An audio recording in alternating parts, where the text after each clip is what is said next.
All right, and ladies and gentlemen, welcome back to session 5. Um,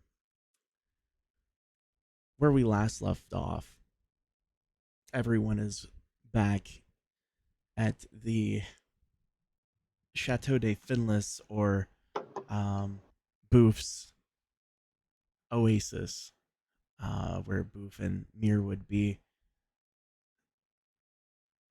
With this, in the last moments, uh, Cynthia and Mather had spoken to Boof and Finless about taking over their own dynasty, leaving them to take on the monikers of Darkwood and Lightwood. Booth now having inspiration of where he would like to build the Lightwood, while Finless deciding that he would take over the once Hardwood Manor ran by Drake. Finless is keeping himself to the manor, clearing it out, the individuals where several bodies had been scattered, and going through documents of Drake Hardwood, figuring out exactly what information is good and what could be tossed to the side. Meanwhile, establishing something as quickly as he can within the Sylvan Glade. On guard for Finless is Traxius at the front door, checking each person that needs to come in to speak to Finless, overwatching him and making sure that Finless is safe uh, during his endeavors, as well as Nalia being there helping Finless in various different ways, helping clean out the area, making sure that things are tidy for individuals that would like to take upon the Darkwood moniker.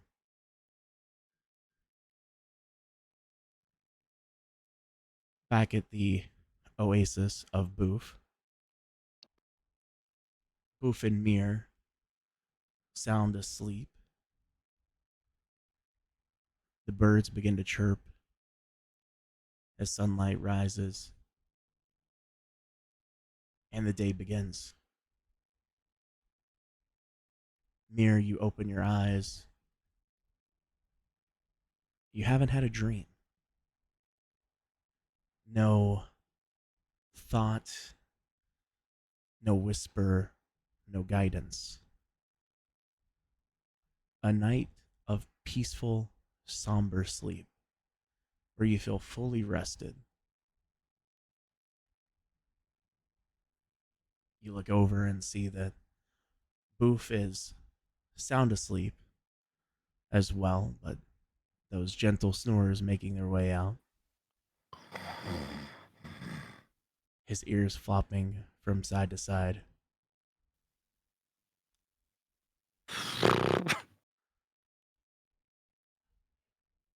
Interesting. Maybe the goddess wasn't too fond of my joke.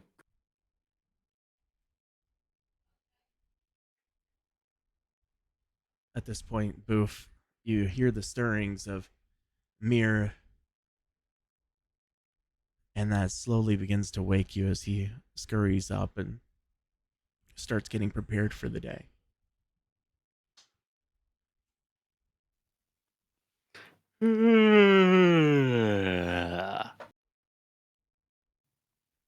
Morning.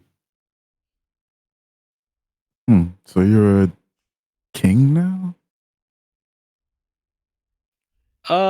I don't know if I'm a king.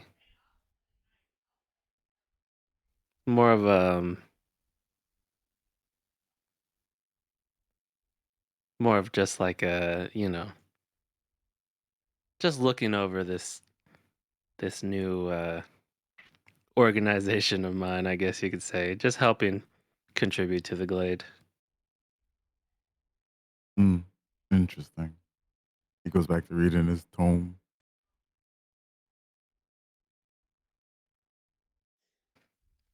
about that time that a short individual of stature comes walking up to the oasis, several different foods, and has a slight quiver to his speech.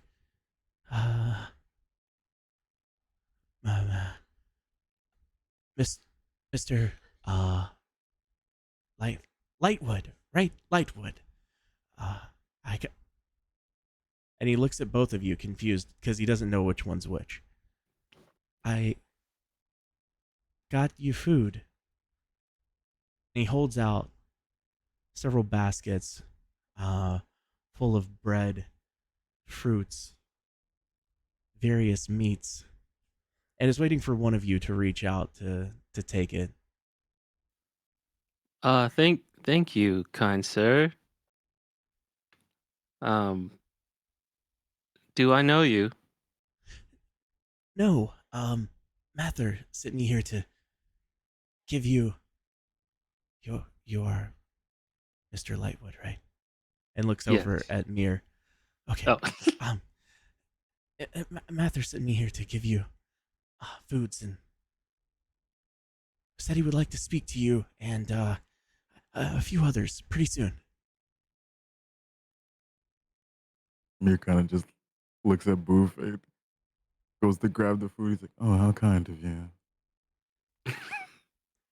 The short individual now kneels down, waiting for Booth to give him the okay to stand up and to, kind of relax a little bit. relax, relax, my boy. Thank you. Sorry. First day on the job. And he slowly sticks his hands up to give two little thumbs up, and you can see that he's actually super nervous because he doesn't want to mess this up, and um turns around and, well, I'll be on my way. Talk to Mather, and he'll handle everything. Thank you, Mr. Lightwood and friend. And then he just bolts out.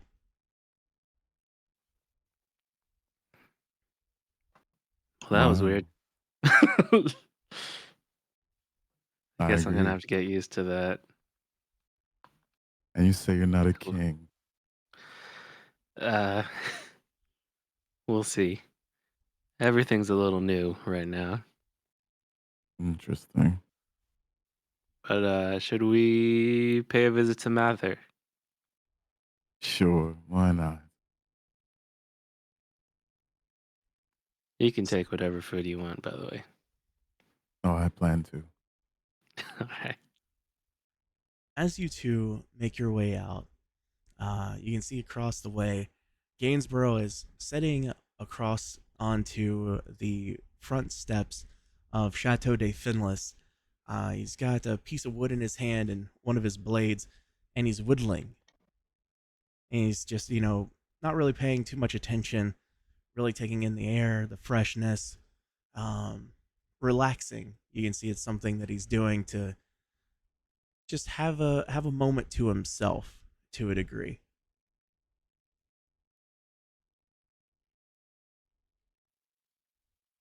Hello, Gaines.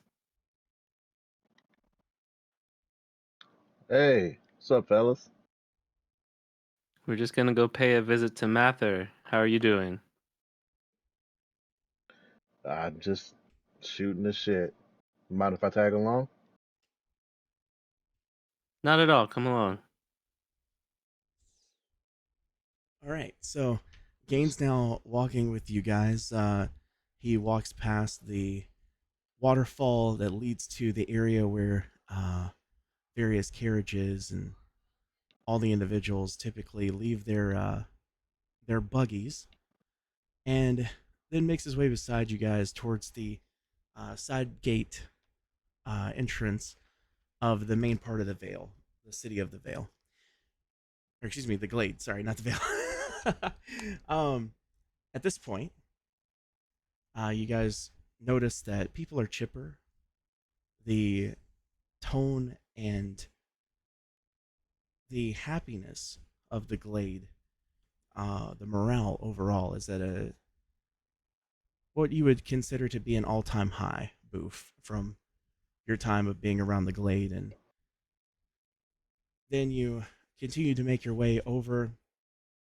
You see to the right the Rosewood Dynasty have several individuals working on the manor, and then to the left again, which is a straight shot for you guys, will be the Heartwood Dynasty. You make your way into the manor. Everyone's very nice, greeting you, offering you various things, whether it's food, herbs, little elixirs, those things like that. They understand who you guys are and how much of a role and how much of a significance that you hold within the glade now. Are they offering us that stuff for free? Sorry, I had to take a drink. Yes. Oh, Gaines is grabbing all he can and just shoving it in his Okay. mouth. I'm just taking whatever they're handing me. Okay, so at this point, you guys are going to have both of you will have a potion that will heal you for 3 HP. And then another one that will heal you for a 1d4. Then you also have a potion that will give you advantage on your rolls for your turn. And it will not require an action to do it. You just drink it. You call out that you drink it. I need you to write it down to make sure that you let me know beforehand. But it will be able to give you that. Boof, did you take anything?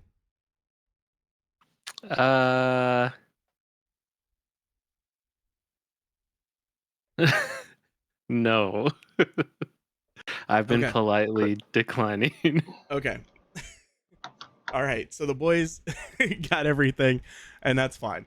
The rest of it, food, little things like that. One is also a little piece of jewelry, Gaines, that was handed to you. It's like a pendant that on the end of the necklace there, you'll see it has like a little ruby. It's probably worth like 12 gold if you were to sell it. Just because I know you have like high perception and stuff like that when it comes to that sort of thing. You obviously selling and bartering and trading a lot. You kind of know that off the top of your head. Can you do those potions one more time? I had to grab a pen. Yeah. So one is going to heal you for 3 HP. 3 HP. Okay. Another one is a 1d4. And the last one is an elixir that gives you an advantage on your rolls for that turn. And it does not require an action to take it.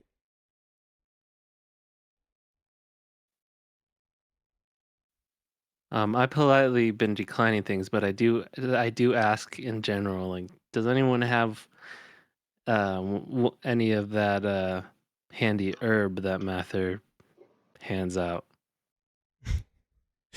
Everyone reaches into their pocket and holds one out. And you're looking at like 12 people around you. You turn around and I'm holding one out. All right, Gaines and Mir, I definitely suggest you take as many as you can. I'll take a few. Oh, Mir just holds his I didn't hand realize. What is this? What even is this? He snuck it in my pocket like the first day we got here. I think it heals. Yeah, the last time I took one, it healed me completely. Okay, got it. I just don't I don't make a point to just eat the shit that people stick in my pocket. So Yeah. good to know. That's Appreciate pretty it. smart. It's pretty smart. Hey, From an out of character you don't standpoint, get for this just a far moment, being stupid. It makes me so happy as a DM to hear you guys explaining stuff to each other without me having to do it, because it just means that you guys are playing and enjoying the game. So that just made me feel really good. Thank you to hear that. Wow, anyways, it's almost like somebody gave you that criticism. You should do that more often than some. Kill yourself. Oh, wow. Damn. We were pulling him out of the sad boy, and now he's right back in. How many of these herbs did he get, man? think you took like 3 or 4. You don't want to like just take every single thing, you know what I mean? But Yeah. you took like I 3 or do. 4 that was close to you. You didn't go out of your way to like walk up to everybody and take it away from them like taking candy from a baby. Yeah, I But discourage them to not seem like beggars. yeah.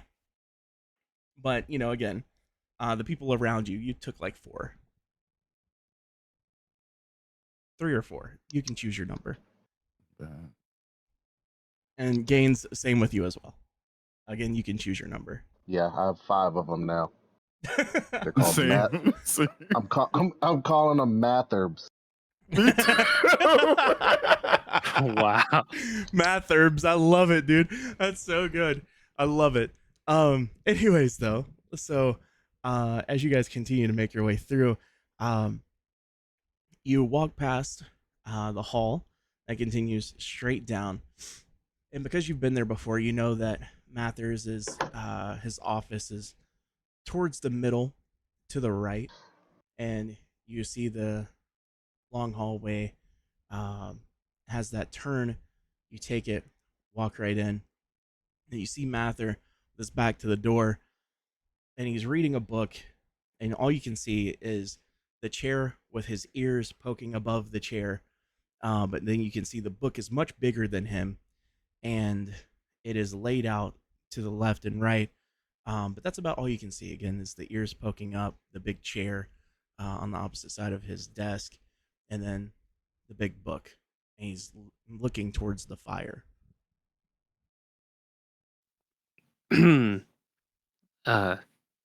Mather, you sent a fretful young messenger to my oasis. So you see his right ear turn and point towards your direction. And you see on the left hand side, he brings his hand up and points one finger, but is implying he's not going to speak, but he's still listening because he's reading. So feel free to continue. Appreciate the all the delicious food that you sent my way. Yeah, just Mia walks up to see what he's reading. So what you see is a massive, massive book. It is twice the size of the chair when unfolded. And you can see that he's reading about a place called the Emberforge Citadel. One second, sorry, I'm getting ready to sneeze. Okay, never mind, it left. There we go. Let me pull this up.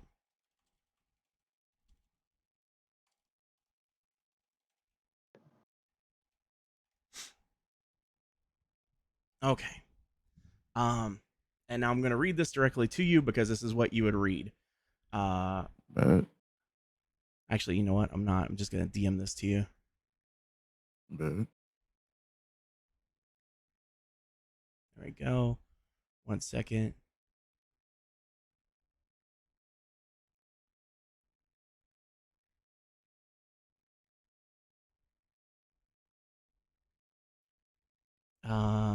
Sorry, I'm not going to give you everything for the meta, but it's going to be here. Which one are you? Player 6? Yes, you are. Boom.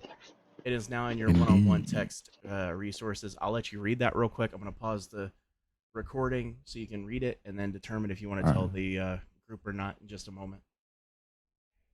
Okay.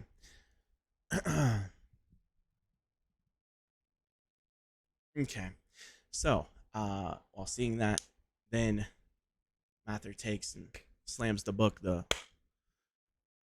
puts it down in the chair after he hops up, and then grabs his stick or staff, walks over to the side.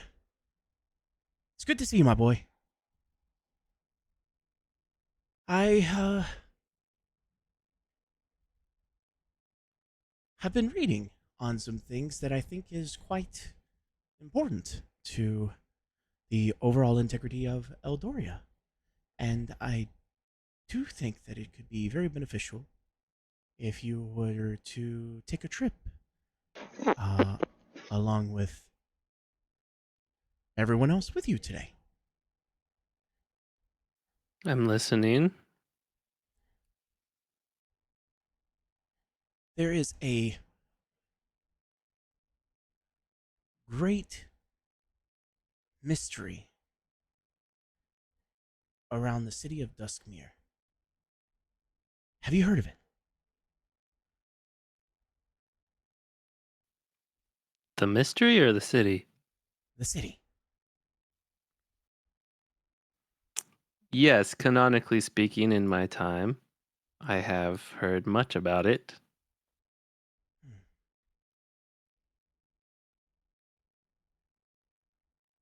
There's something there that would be very important for Elder's Keep. You talked about these monsters and the things with Dryer, and I think it could be beneficial. Do you know anyone from the area?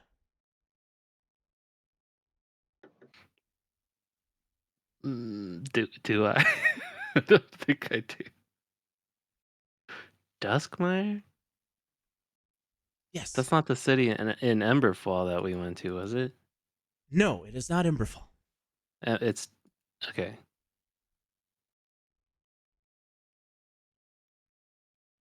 Okay. Do a history check for me, please. Check the dice bot. Okay. So Dustmere, you're gonna know that it is a city that's typically full of, um, typically had like a lot of assassins, underground syndicates, um, places that a lot of underground political things are tied here. Um, you know that there's been a lot of mystery just in general with certain weapons, um, things that have been hidden, things that have been kept secret, those kinds of things just in general. And then you know that it is from your times of traveling. When you were at Emberfall, you seen that it was, you remember off the top of your head that it is actually to the west of Emberfall. Like if you continue straight shot west, that would lead you directly to Duskmere. So it would be northwest of, sorry, it'd be east. My bad. Be east of Emberfall, which means it would be northeast of the Glade. Okay.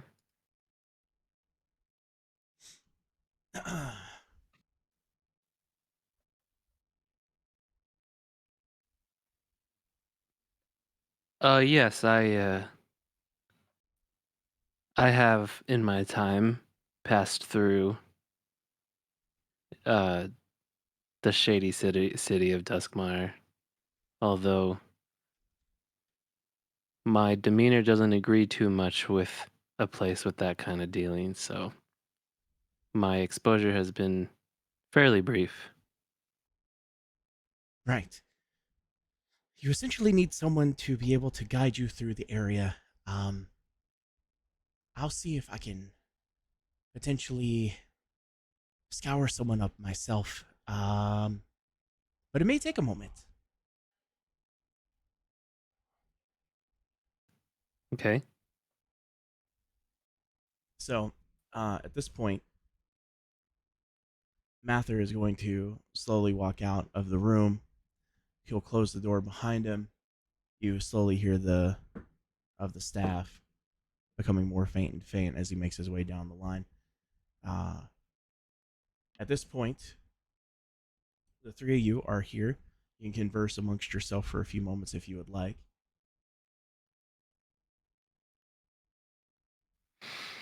Hmm. You guys feeling like a trip to Duskmire today? Why not? I have no objections. Get us out of these walls for a little while. Gaines, are you pretty familiar with Duskmire? You're kind of a sneaky guy, right?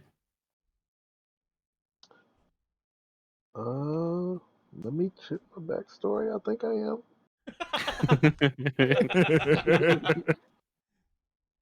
Yes, check your DMs, Gaines.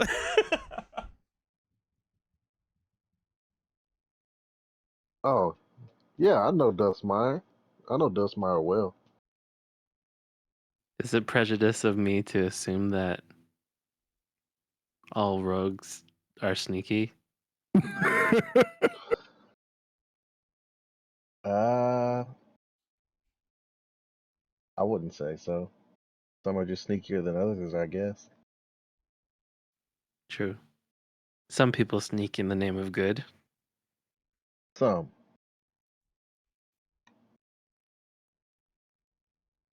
So at this point, you start hearing the sound of the staff making its way louder and louder back to the door.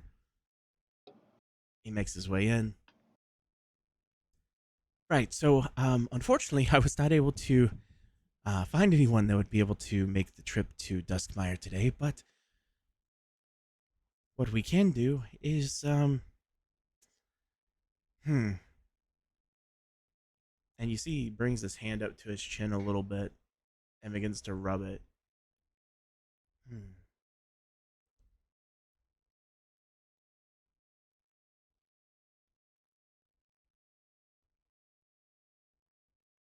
Well, I can't really leave the glade, but you'll be fine. We'll be fine. We'll be fine. Wow. I promise I won't let nothing happen to either one of you. And now Mather, with you saying that, looks over at Interesting. you with his eyes cocked. What?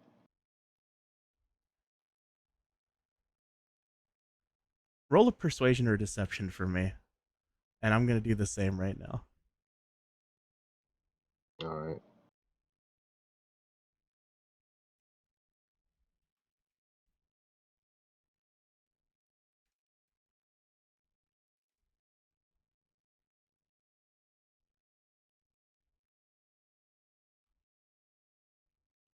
$13. Okay. Mather believes you when you say that. And he doesn't question it. He just like, okay. I rolled it too. It was terrible. Did Mather insight check me? Yeah, he did. um anyways though. So he then takes you guys and walks out. I need you boys to follow me. And he walks straight and makes his way to the right and leads to the back door. And then makes his way to the left. It leads to the big garden. Boof and Mir, you have seen this before. Gaines, this is your first time for this. You see him walk over and he takes his staff and smacks several times along the side, and the tree then opens up and it leads down to an area where that has several different paths that take certain directions that leads to the bottoms of essentially trees. And he does the same thing. He follows to the left this time and then smacks, and it now opens up, and you can see on the opposite side is a through the tree. 1 second.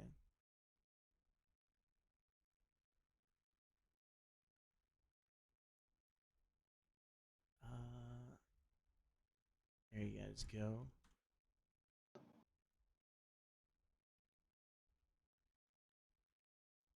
The tree opens up, and you can see on the opposite side an area that's very dark and gloomy, not very well lit outside of the torches, and the sky coming down as Duskmire is deep into the caves. A lot of things that are made with the stone and the scape going up in various different directions within the middle, as well being a small pond of water that's clear that you can see all the way through to the bottom. Again, not very deep, but it is very pure in nature for the water that is. Well, you don't have long, so off you go. And he smacks you all on the bottom to get you to go through. Wait, you didn't tell us anything other than there's a mystery here. Yeah, what are you looking for? What are we doing? Follow your heart. What? I'm just What? messing. I'm just. I like to make jokes. And he looks over at Mir. I know you were Yes? hiding my book. I was. You know what to look for. And then smacks you on the bottom to get you to go.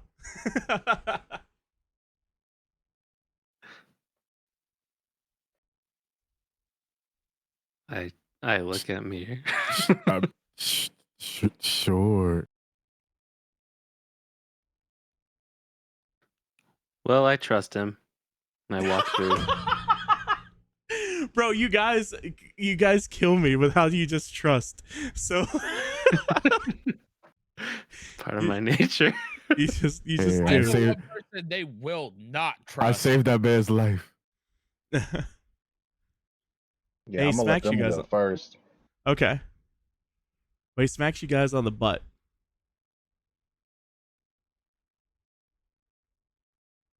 I mean, let's go.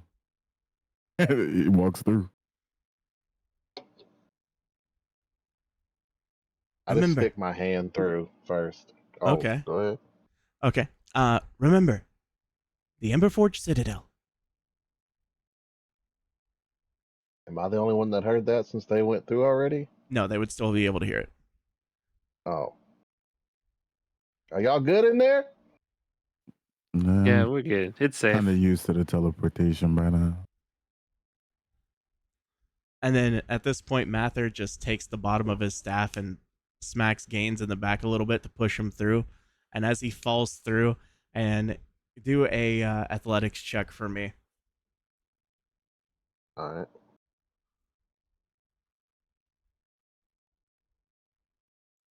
$11. So you go through, and then you stumble and fall a little bit, but not enough to do any damage to you. And you see Mather smiling, his teeth just, glistening from, or his teeth just grinning from ear to ear. And the portal closes.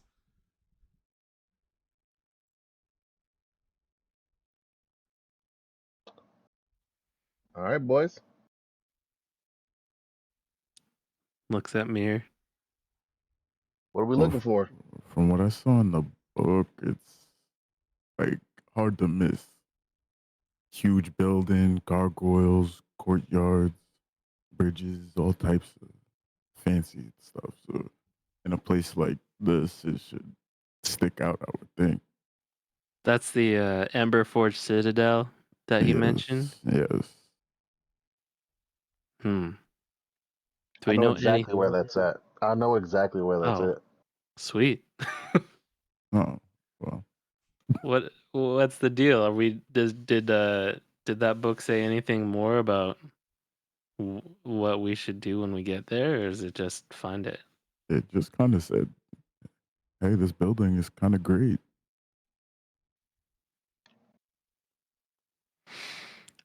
All right.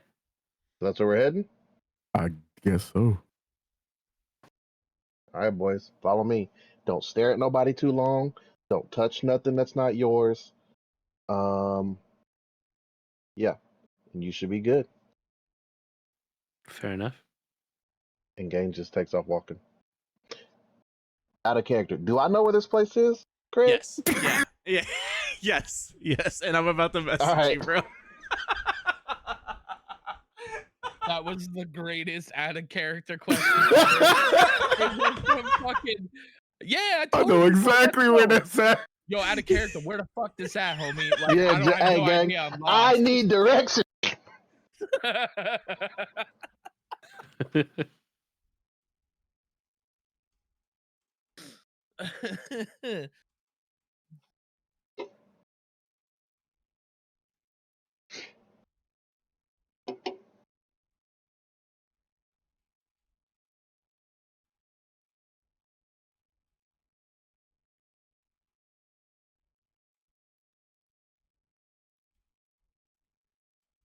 Yeah, I just reread this shit to make sure I wasn't tripping. Yeah, it basically just says, yeah, this is a really cool building.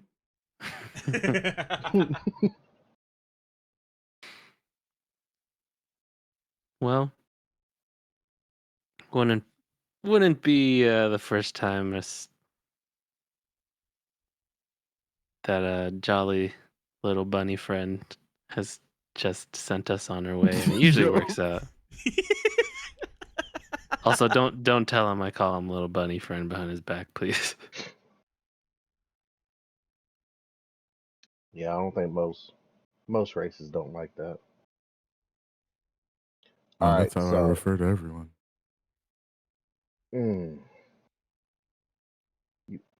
you're a tiefling though, right? Uh-oh. Wait, what? No, you're not a no. Who's the other tiefling? Finless.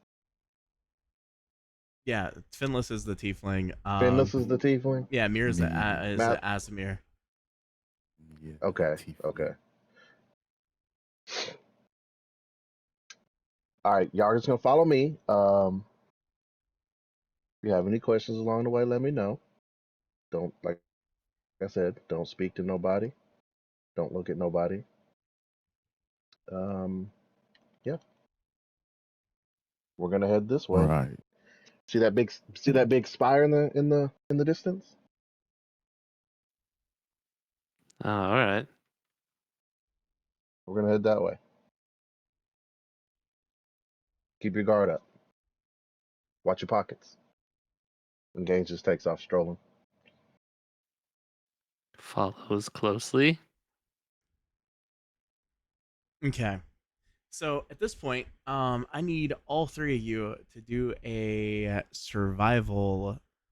For you, Gaines, it would be a dexterity, but for everyone else, it would be a. We'll do. Yeah, we'll say. Actually, you know what? Everybody do sleight of hand. That way, it's just a I bit gotta get easier. this great survival. What are we Alright. trying? Like, what are you trying to test this for?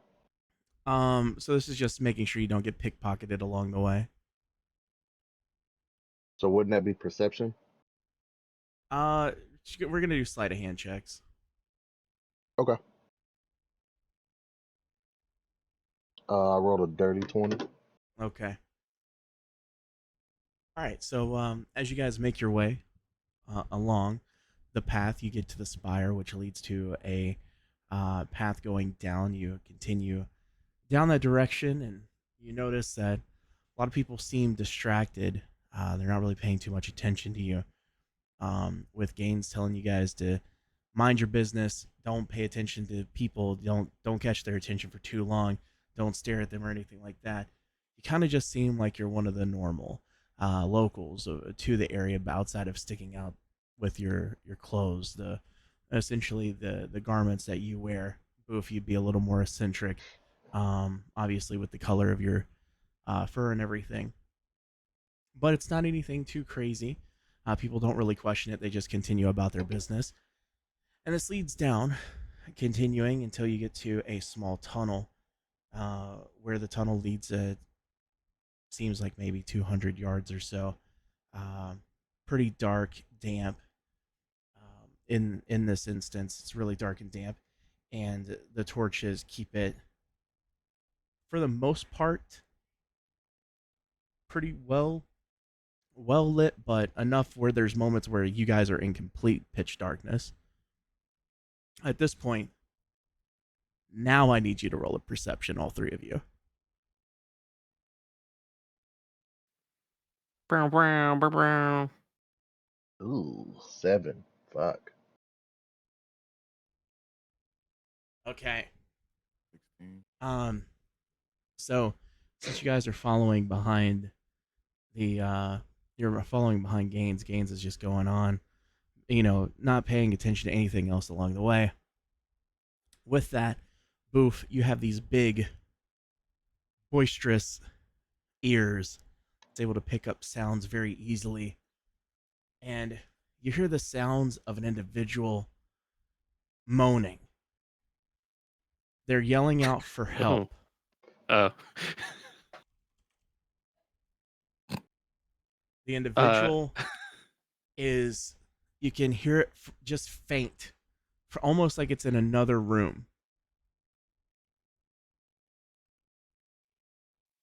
I call out for Gaines to wait. Oh, hold up. What is it? I hear someone calling for help in the distance. Is there like How far? it's pretty far. It almost sounds like it's in a different room or something. Does this tunnel split off? Is there like a different Gaines, like, you're Do not too I sure at have? this point whether it would or not. Even though you know the area well, you've only traveled and kind of kept to yourself when in Duskmere.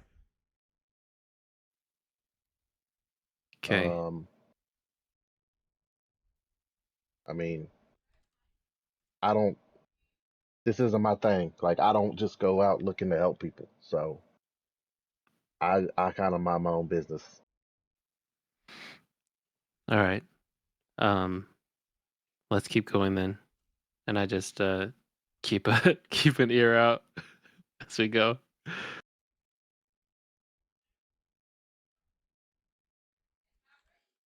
All right. Hopefully as we go forward it gets louder. So as you continue on, go ahead and do another perception check for me again.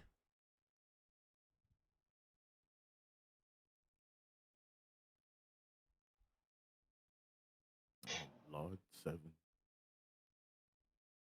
12.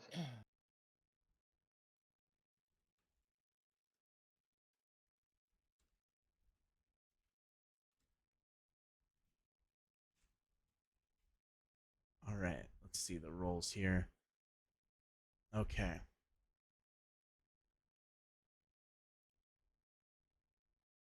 All right. Um, as you continue on now, uh, you don't hear the sounds anymore of help. And Boof, this catches your attention because now you're confused. Was this something in your imagination? Because only you heard it before. It has you questioning yourself.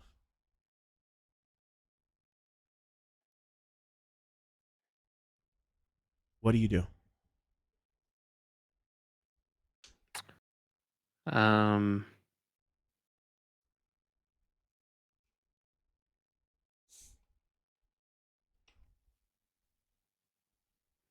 hmm.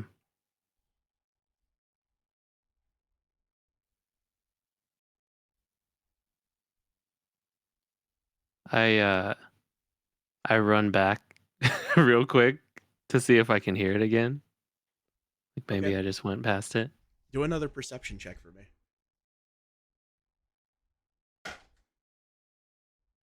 Okay.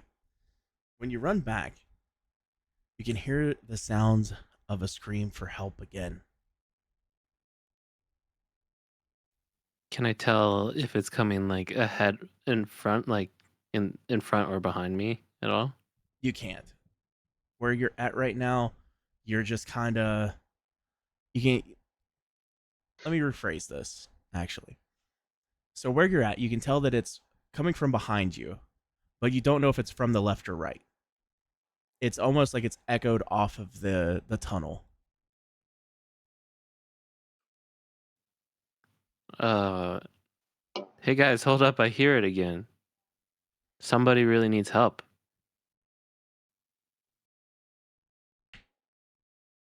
You're more than welcome to go check it out, but I'm just letting you know.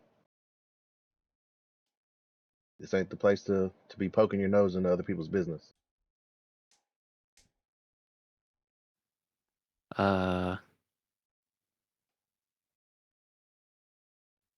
My overpowering need to to help people causes me to split from the group.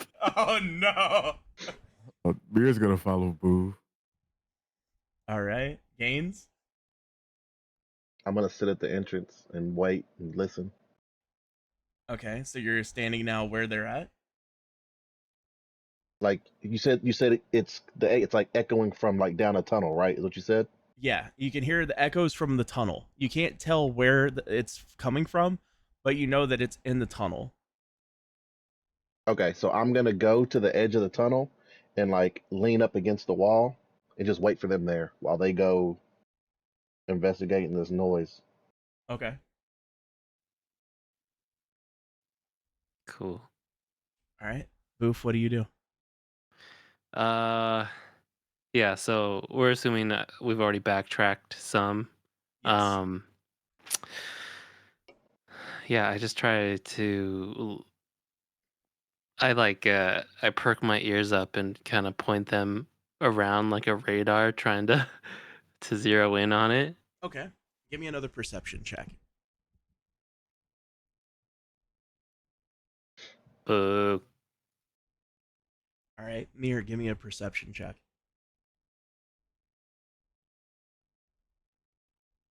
It's like fucking All right. It's so funny, dude. All right. So and fucking you hear some cannot shit. tell where this is coming from. You just Going know crazy. kind of a roundabout area between the exit of the tunnel and the middle of the tunnel. Not from the middle and the beginning, but the middle and the end. So it's between the middle of the tunnel and the end that we haven't Yes. reached yet? Yes.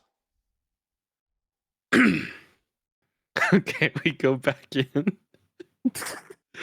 Try to track this down. This time I like get into the middle of kind of where we were and I like press my ear up against the wall to see, or like the floor as well, to see if like I'm getting Okay. anything. All right. Give me another perception check. Mir's gonna pick up like a pebble and cast light on it Okay. So and just see if we can see anything.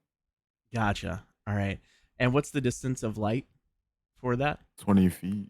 20 feet. Okay. Boof, you can kind of tell that it's still towards the middle, but it's more towards the middle than the end. To the point where you kind of have a rough guesstimate of about a 10-foot radius. Mir, as you walk, are you walking around with the pebble? Yeah. Okay. Yeah, kind of just like walking back and forth Okay, behind perfect. them with it. So with this, there's 3 different doors, but Boof, you can tell that there's 2 specific doors that it's probably coming from. There's the one to the left that you know that it's not coming from, and then there's the 2 that's more close together, and it's to the right in the middle. They're very, very close to one another. They're small tunnels that lead a little bit deeper in, but they go to the right rather than continuing straight if you were just continue straight on. Mm-hmm. I Can I investigate both of the doors for like signs of, man, what would Yeah. I even be looking for? Signs of anything, any clues? You can investigate it for like signs of struggle, anything like that. It's just a door. You know, it's just like not like a door, but like an arch that leads towards it's an arching tunnel entrance that goes about 5 feet back. One goes to the left, one goes to the right. Hmm. How far are they from me? Are you at the exit, like towards the Emberforge Citadel, or are you more towards them? This is up to you. No, I'd still be at the exit. Okay. Then you're about maybe 75 yards away from them. Okay. He probably just sees this bright ass light. Yeah, you would definitely see the pebble. Okay. Could I yell? Can I? I'm gonna yell down the tunnel. You can, and it'll echo. Hey, the hell y'all doing down there? We found a couple doors. I think we almost found the person. As you say that, Gaines, I'm shaking my head. Y'all can't see me, but I'm just shaking my fucking head. you hear the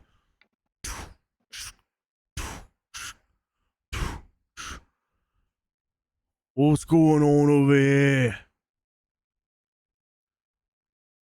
Is this somebody just walked up on me? Oh yeah. This is a guard of the Emberforge Citadel. Now walking up to you after you've yelled. Individual is really large.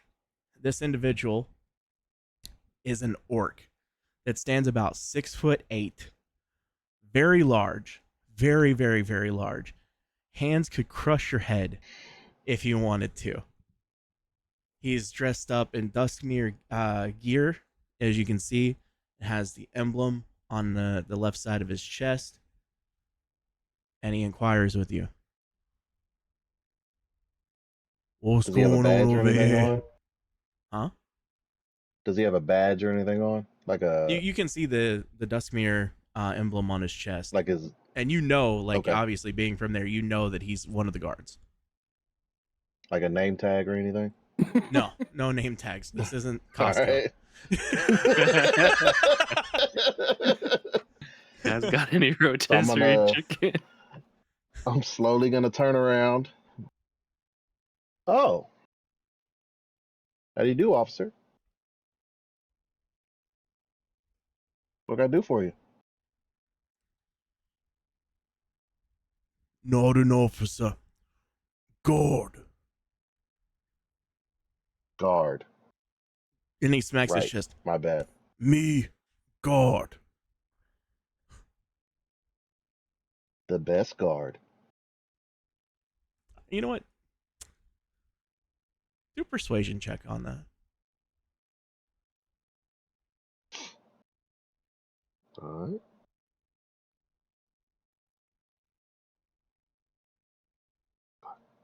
4. Me, best guard.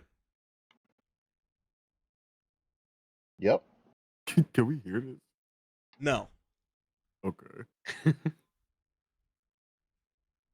And he now looks up, though, and he can see the light from the pebble. What pebble light? I got a couple buddies down there. They had a little bit too much to drink. And so they're just trying to relieve themselves before we head on back. He looks at you. No drink. Out bar.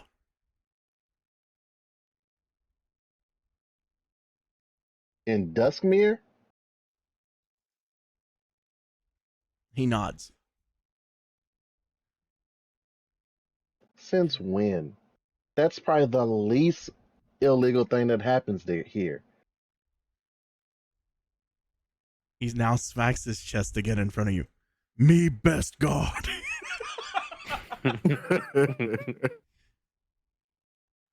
I agree. I agree with you wholeheartedly. And I promise you, once these two drunken idiots are done doing whatever they're doing back there, we'll be out of here.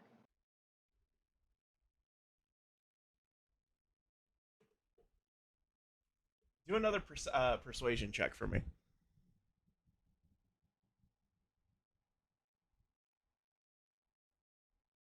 7. No, me handle. He smacks his chest. He now makes his way towards them. I'm telling you, you don't want to go back there. You don't want to see what they're doing. Best guard! I'm saying it like as loud as I can so they can maybe hear it echo down the tunnel. Okay, yeah, it definitely echoes. Okay, I end light All right, and I disappear in the shadows. I go invisible. all right.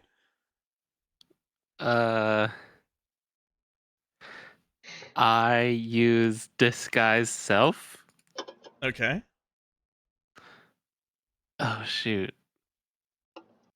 Yeah, I would kind of know generally what a Duskmire guard looks like, right? Yeah. Okay, so I disguise myself to look like a guard. Okay. He now makes his way up to you.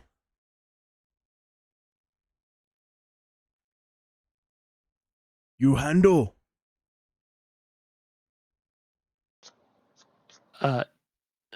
Yes, I handled. Me happy. He looks around. Where go? I point towards the end of the tunnel we haven't gone to.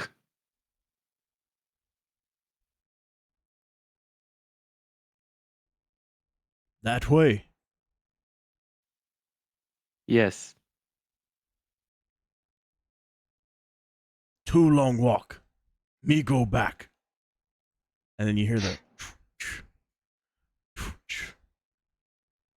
He walks his way closer to Gaines. Gaines, he locks eyes at you. Me best guard. Walks past you, goes to the right, back to his station, and he sits down. And then as he sits down, as you look at him, Gaines, a small yellow bird comes down and lands on his hand. And then he takes his finger, and you can see that the bird's now perched on his left or his right hand. It'd be his pointer finger. And he takes his left finger from his left hand and plays with bird. Second best guard. I'm just gonna.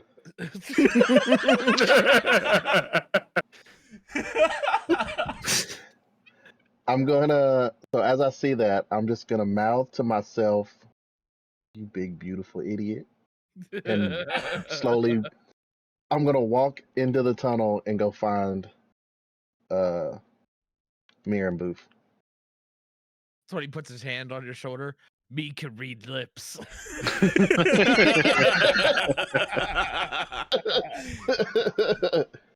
And you see, he's just sitting there playing with his bird. He's just enjoying his life. So now they're the back best in. guard. You can go talk to him. I'll shut up. All right, so yeah, I'm gonna walk. I have a dark vision, so I can see just fine in there. And I guess I'm just gonna walk up on Booth as a guard, and I'm gonna be like, guard, and like try and Me walk by him. best guard. Just kidding. I wouldn't have known he said that at all. I go, oh hey, sorry, and I switch back to myself. Oh, Booth. Okay. Where's Mir? What are y'all doing down here? Oh, Mir went invisible or something. He does that sometimes. You hear? I step out the shadows, just reappear. Are y'all done fucking around down here? Did you find what you're looking for? We never went through these doors. Yeah, there's 2 doors that I'm pretty sure the person's down one of these pathways. Well, do you still hear them? Can I try to hear again? Yeah, go ahead. How many Yeah. perception? Would I hear him? I'm gonna roll 2. Oh shit. 24. Okay. Gaines, you can tell that it's coming from the right door. So I'm gonna like Mir, point you to can the also right tell that door. it's coming from the right door. This whimpering in this right door? Like kind of whispering a little bit. Yes, I believe that's what he's looking for.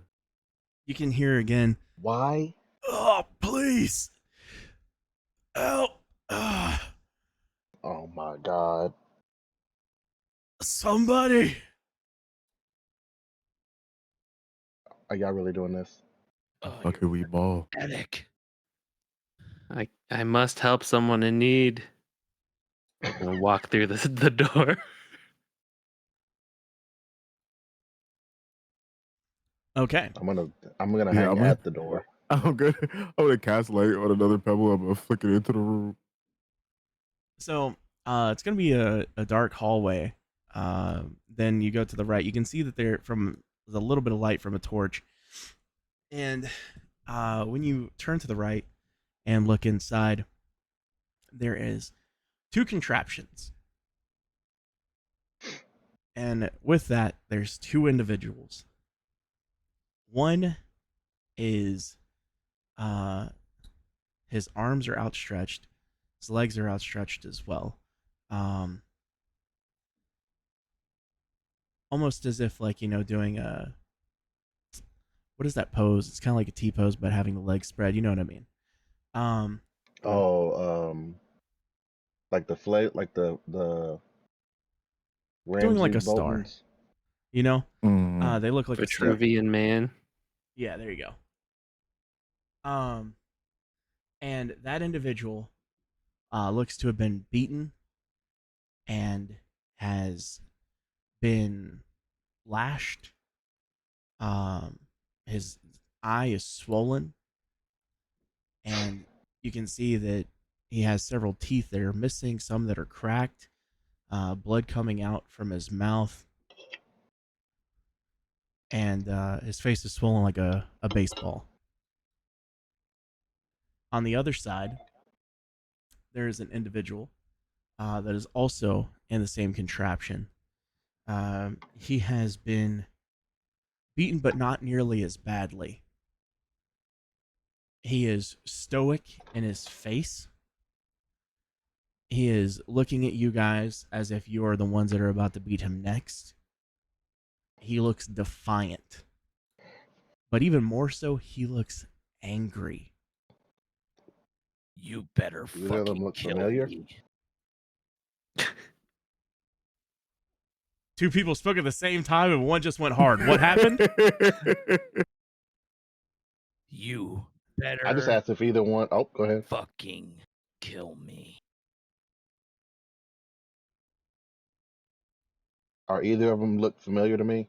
No, neither of them look familiar. Kill you? Or The what? ones- If I you, say from the outside the door. because if you do not, and I get out of here, I will eviscerate you. So, this individual that's speaking to you is a purple tiefling with a beard, mustache, beautiful purple and black hair as well, muscular as well, large hands.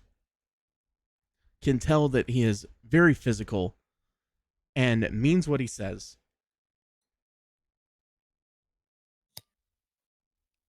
I go to the quiet one and try to talk to him.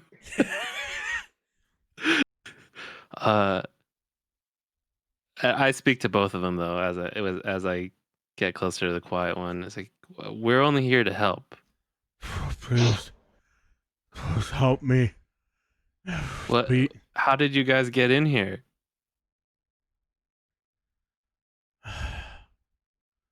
They picked us up. Later than me. I just need. Get me out of here, please. Pathetic.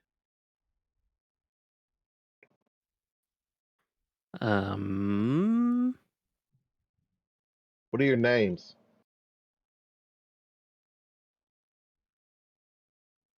First one, willing to give his name up instantly.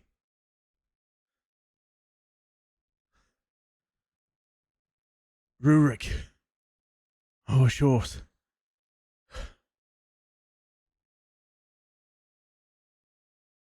So Doesn't ring a bell. easily you give information. You should die where you stand. I'm going to insight check Rurik. Oop, Okay. never mind. Yeah, it's Ruick.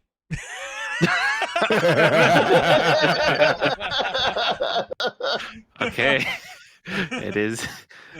I feel that you have told me your real name. Were you prisoners here? Did you break the law, or what? Are you just, were you kidnapped? What's happening?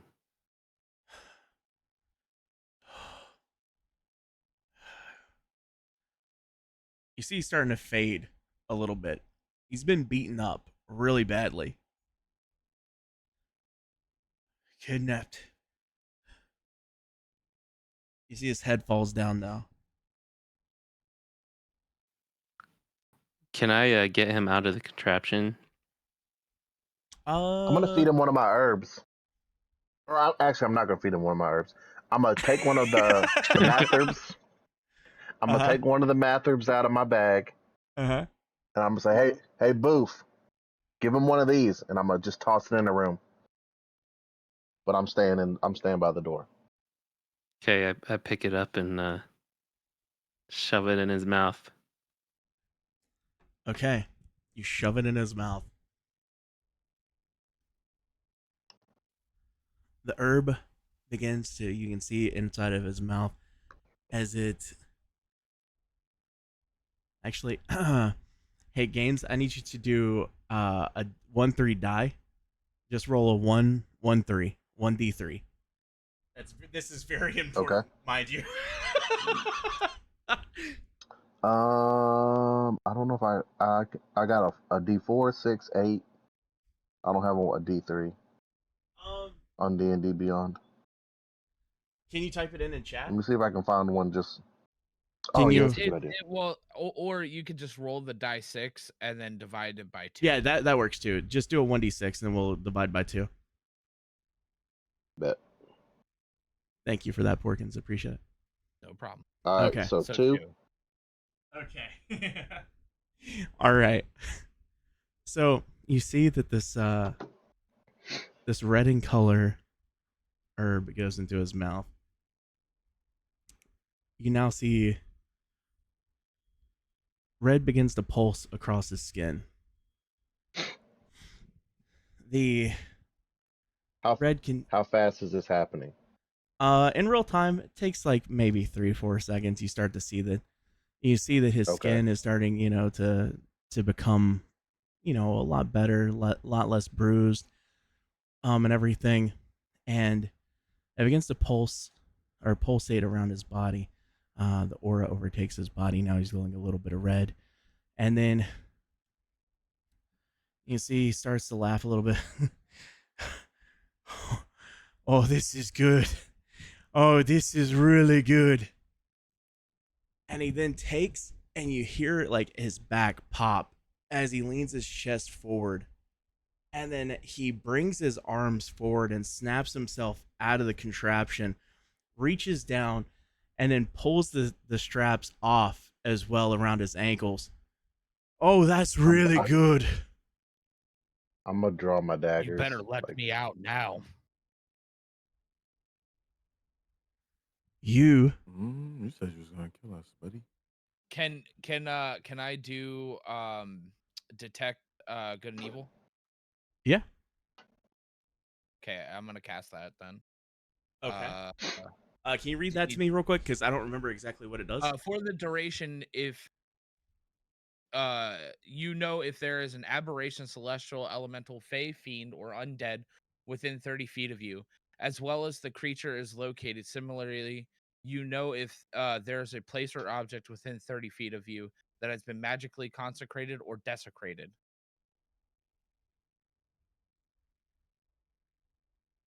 One second. I'm going to pause the recording. Okay. So with that, you know that Mir is Asimir. Okay. Or Asimar. You know that Boof is a Filborg. You know that obviously Gaines is a Tiefling. Mm-hmm. And with this individual, you know that he is a human. Okay. He is just human.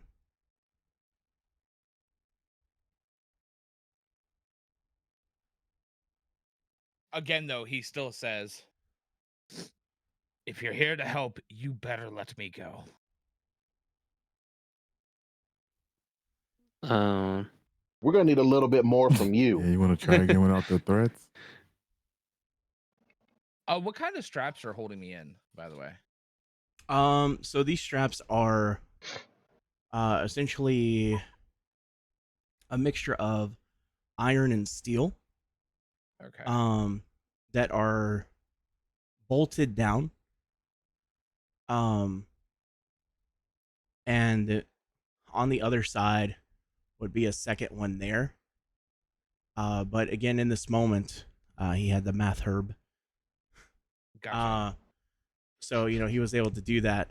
In this instance, though, it's more difficult for you to really move your hands around. Well, I was wondering if it was like bolts or like leather, I was going to try to strength myself out of it, but It also helps that the other guy is a barbarian, too, so. yeah.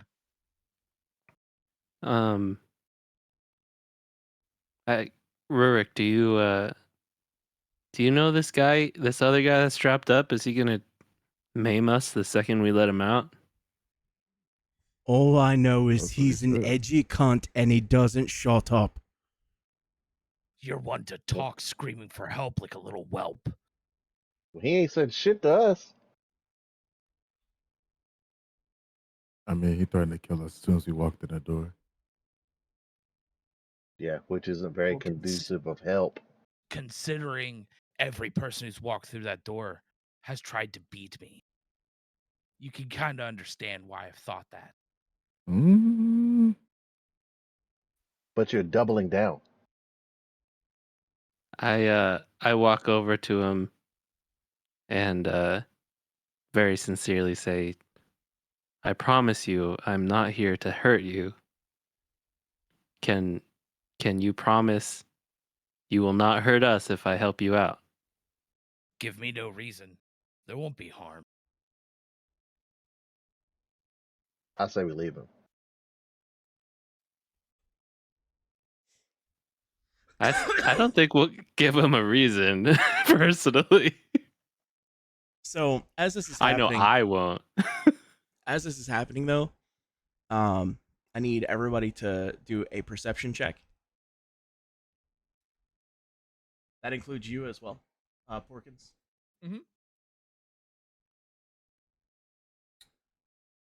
12. Okay. I also did my perception check. And 15. okie dokie. All right, at this point, you can hear two sets of footsteps. The splash of the water from the dampened tunnel. The Can I look down and see anybody coming? I have 60 feet of dark vision. With that, before you do that, Rurik walks over to the torches and puts them out. So it is now completely pitch black in the room. But yes, you can. Are they guards or They are not guards. who are they? So it's two Do they look like individuals. bad dudes? It's two individuals. They're dressed in in like normalish garb. One is wearing a bit of armor, and the other one is just wearing kind of like what you can see reminds you of the let me find the name of it real quick.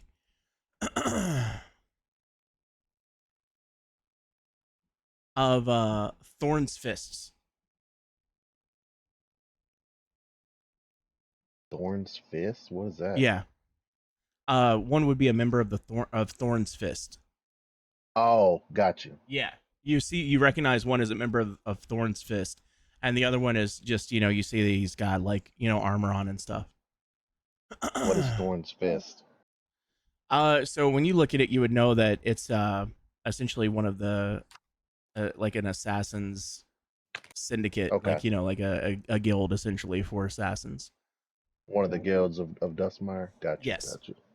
I am going to slip inside the door and shut it quietly. Okay. And as I'm doing so, guys, we got two bogeys coming in. Look like Thorn's Fist, which don't know if you guys know this. They're hired killers. They're the real deal. And Oh, then I'm fantastic. gonna look at Buddy strapped to the thing. Is that who's been beating the shit out of you? We need answers now, or you're fucking getting left. I would assume it would be them. Yes. The Thorn's Fist person, yes. You don't know the other one. You've only seen people that have the Thorn's Fist moniker emblem, essentially adorned on them. Thorn's Fist, yes. The other, I don't know. All right. Clearly, we're not supposed to be here. Let him I'm in, looking at Booth and Mir. What are we doing? Y'all wanted to come save everybody. Are we leaving them or are we taking them? Man, I'm just nosy.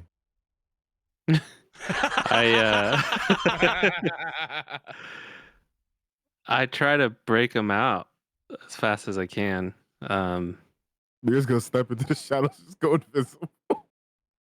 Yes, my undying need to help this man for some reason. Yeah. Can I cast Thaumaturgy? Can you read that one more time of what that does for me? You've cast it before, but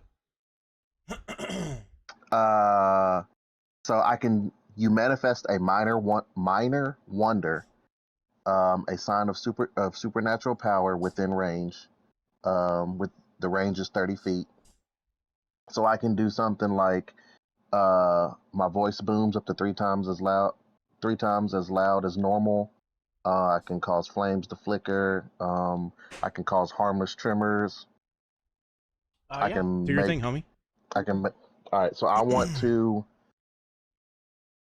make it sound like a big ass scuffle is coming 30 feet from the other side of the tunnel. Okay. Like, I'm assuming that would be behind these two that are walking up to us, right? Yes, it would now be behind them. Yeah, I want to do that. Okay, perfect. So they hear that, and now what's going on over there? Individual turns around, the one that's wearing the armor, and the one from Thorn's Fist now continues to walk forward towards the door and begins to open. I'm gonna hide.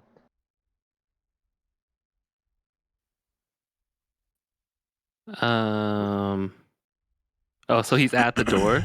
He's now opening the door. The other one has turned around, the one with the armor.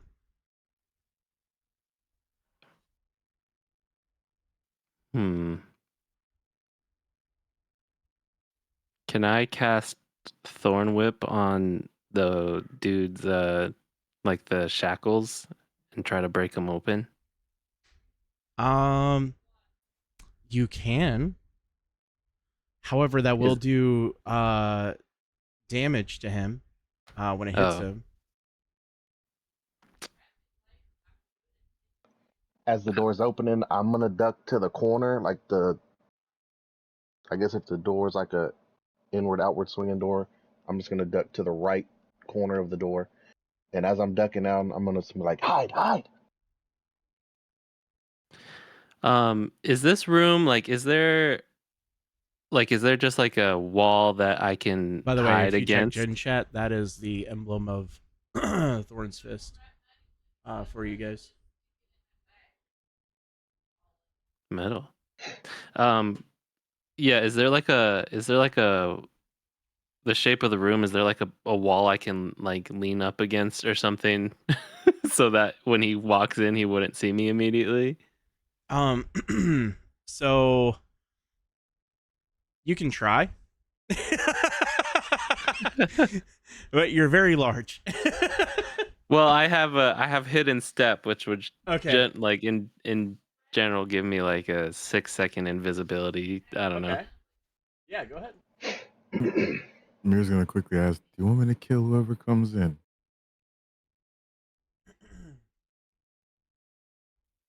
You asking me? You just ask him. Ask in the room. All you hear from the shadows is, "Do you want me to kill whoever comes in?" Gaines is in the corner with his daggers drawn, just being as quiet as he can. Okay. I don't know. I use hidden step and go invisible, trying to time it so that when he walks in, I'm invisible against the wall. I will eventually turn visible again. I'm but- invisible right now, so I'm just chilling. Mir's basically standing in the corner, invisible, with his arm up, ready to Eldritch blast the fuck out of whoever comes in here Okay. if things go south. The individual that walks in can instantly see that as he opens the door, that Rurik is broken free, because the individual has dark vision as well. Can see that again he is broken free, and goes to say something. He starts to yell out. I'm giving you an opportunity for anybody that's within reach at the moment. I think this would be Gaines and Mir. If you About guys to would like yell? to try something. He's about to yell. You can see his mouth is opening up.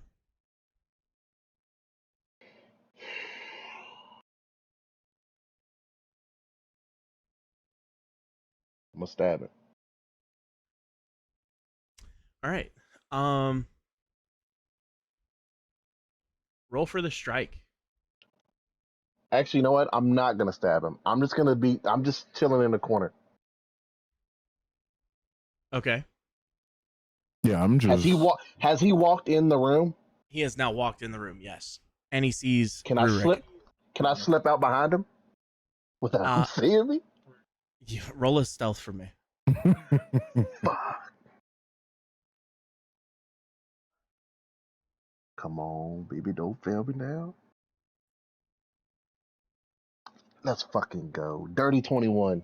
Okay. You walk, or like you're able to, as the door opens up, you follow alongside the door, and you make your way out into the tunnel now that leads directly into the main tunnel.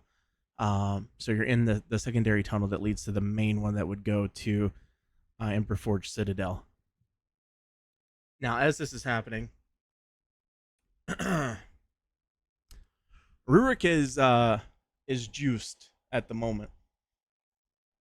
So I rolled this, and this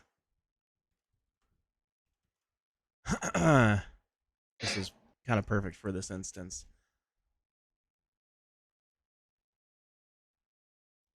So Rurik sees this individual, or he heard the door opening up. He knows essentially where it's at, and he just begins to run in the general direction, and he makes contact with the individual. Now, Gaines, is very important. Where are you at right now? And are you like still in the doorway, like at the door, or are you in the hallway? I would be trying to sneak down the hallway. Okay. As you're Like sneaking, opposite, so the path that they're walking down, which I'm assuming is the path that we also walk down. Yes, it's the same path. All right. So I'm going the other way. Okay. Okay. So you make your Going way back towards Best Guard. So as this is happening, right? And you hear this, and you're making your way. You're at the main tunnel now. Like in one swift motion, before you can make your way to the main tunnel, you hear, "Ah!" And he just rushes and smacks into this guy with the Thorn's Fist emblem on his chest, and then slams him into the wall. And now he's just punching into this guy. He's Like punching in the into hallway? it. Yes, in the hallway. He's now speared this guy from the doorway out into the hallway, Mm-hmm. or the tunnel, that is the tunnel, and he is now wailing into this dude. Now, because this was impromptu, I need everyone minus Porkin's character to roll initiative for a second.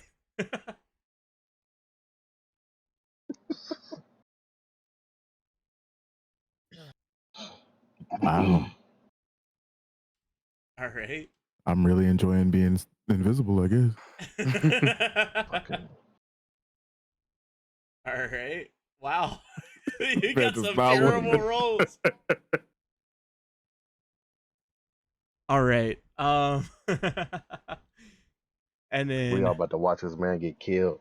It's perfect because Rurik rolled very high.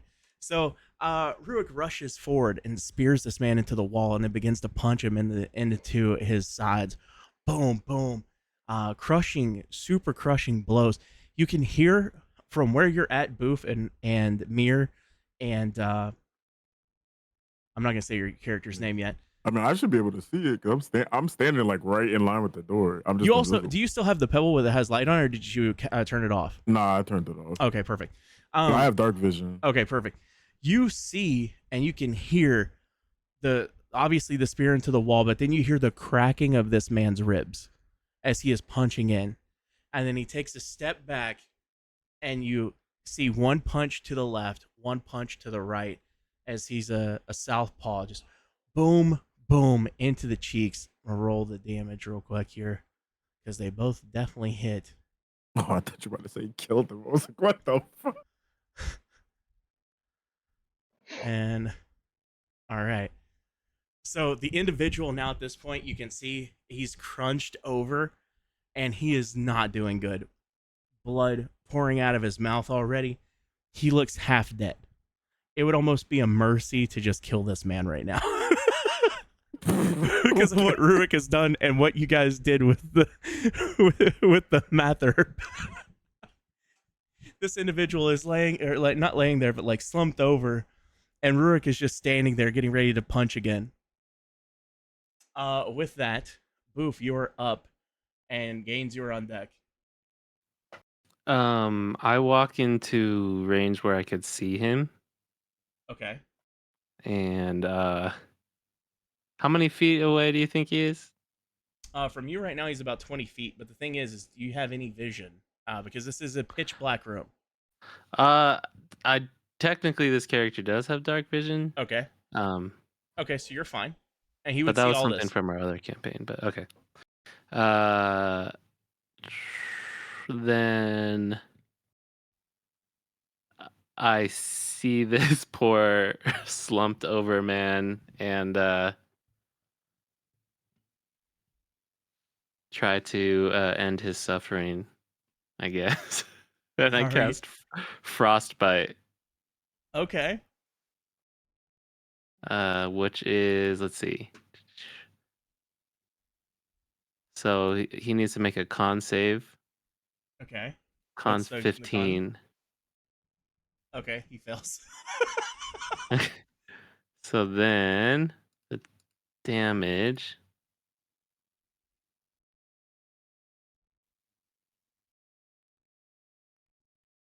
Six. Okay. So you take and you extend your hand back and then shoot the frostbite forward. The frost blast comes and connects directly into the individual's left shoulder, and you see almost like the light in his eyes is starting to fade as he's now leaning further forward, and you hear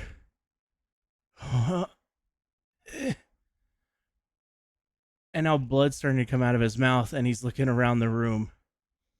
Gaines, you were up with Mir on deck. Or unless, Boof, did you have anything else?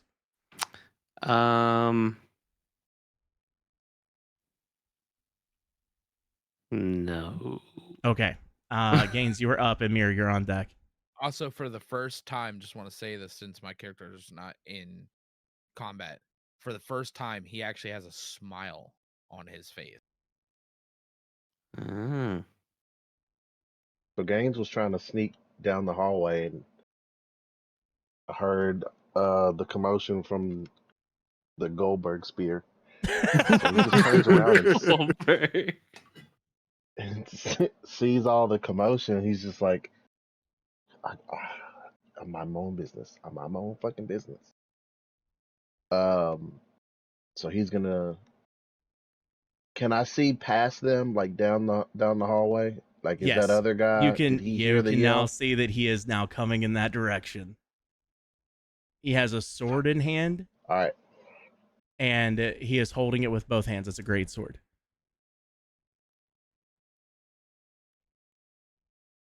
How far is he from me? He's about. You said you're a little further down the hall or the tunnel now, right? Yeah. Roughly how far down the tunnel did you go? I mean, I probably wouldn't have made it very far before Okay. all that shit went down. We'll say about 40 feet. Okay.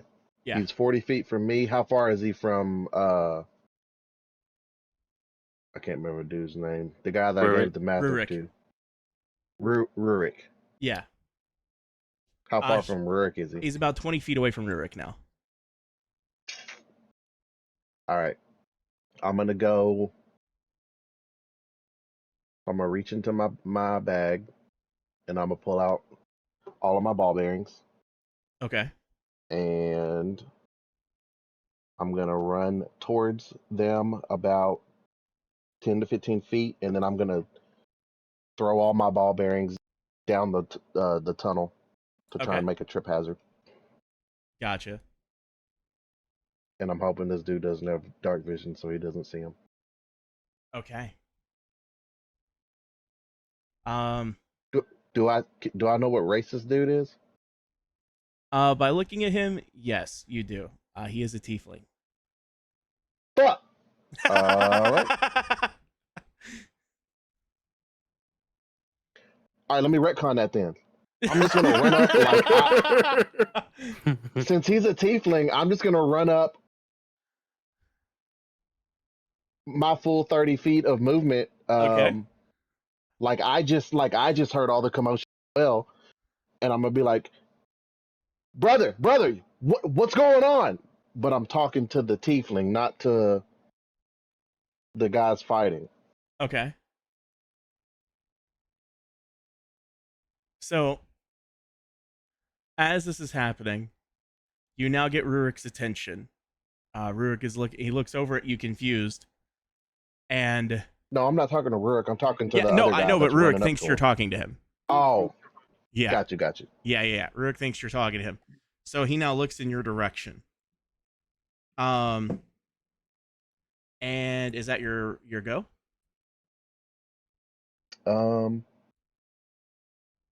Fuck it. I'm still gonna throw the ball bearings too. Okay. Maybe if I yell out to dude, I'll distract him. But yeah, What I'm do I also need gonna to throw the ball roll for bearings. that? Is it I just have no idea. athletics or? Probably. probably That's athletics or probably what dex I would save. do. Okay. Yeah. So you don't bust your ass. You could do a dex save maybe.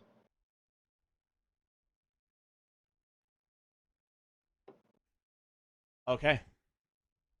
As this happens, the Rurik looks over, and congratulations, Corey. Rurik looks over, and he has you have his attention. As the ball bearings are thrown, they land on the ground just enough for this individual to not see them, unfortunately, for him, but he hears them last second, and his feet hits it, and he now stumbles forward, losing control of himself. And as he goes forward, the great sword goes through Rurik's back and out through his stomach. Oh my god. And you hear you can now see his eyes are bludgeoned wide open. He's just bright-eyed. He now has a great sword sticking all the way through his chest. Out. through his stomach and the lower part of his chest. The other individual, laying on the ground, no longer has his greatsword in his hand as it's now plunged into Rurik's back, has So he fallen over disarmed onto his the ground prone. and is prone. I rolled a natural 1.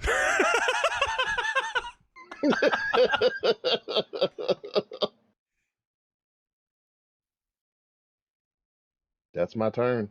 I killed somebody. Okay. Mir, you're up. Okay, so I'm like, okay, so I can see. Do I see the guy that fell too now? Like, was he? Well, yeah, because You wouldn't be able to see him from the door because I it just see the happened a little. sword go into the dude. Yes, you see the sword literally go through his back and out his chest. And then okay, so And then you see the he's blood pinned. come out of his mouth. Yeah, the one guy's like under him, curled up in a ball. Okay. Uh,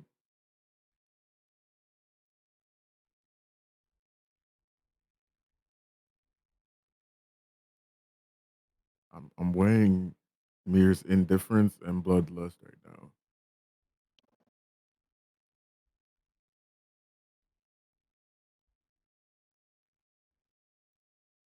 Okay, yeah, you know what? Fuck it. Mir's gonna step out of the shadows, step through the door of the room. He's gonna see the guy laid on the ground. He's just gonna Eldritch blast him. Okay.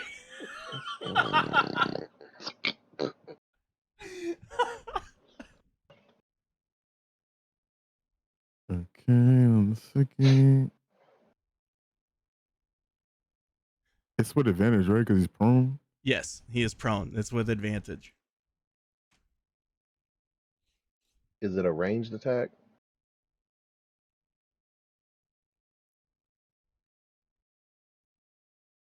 I mean, that hits.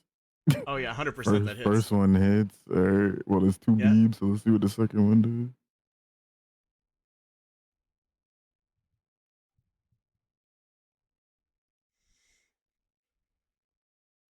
Oh, yep, that hits. That All hits right. too. Okay. Yep. First one does 11. Second one does 6. Okay.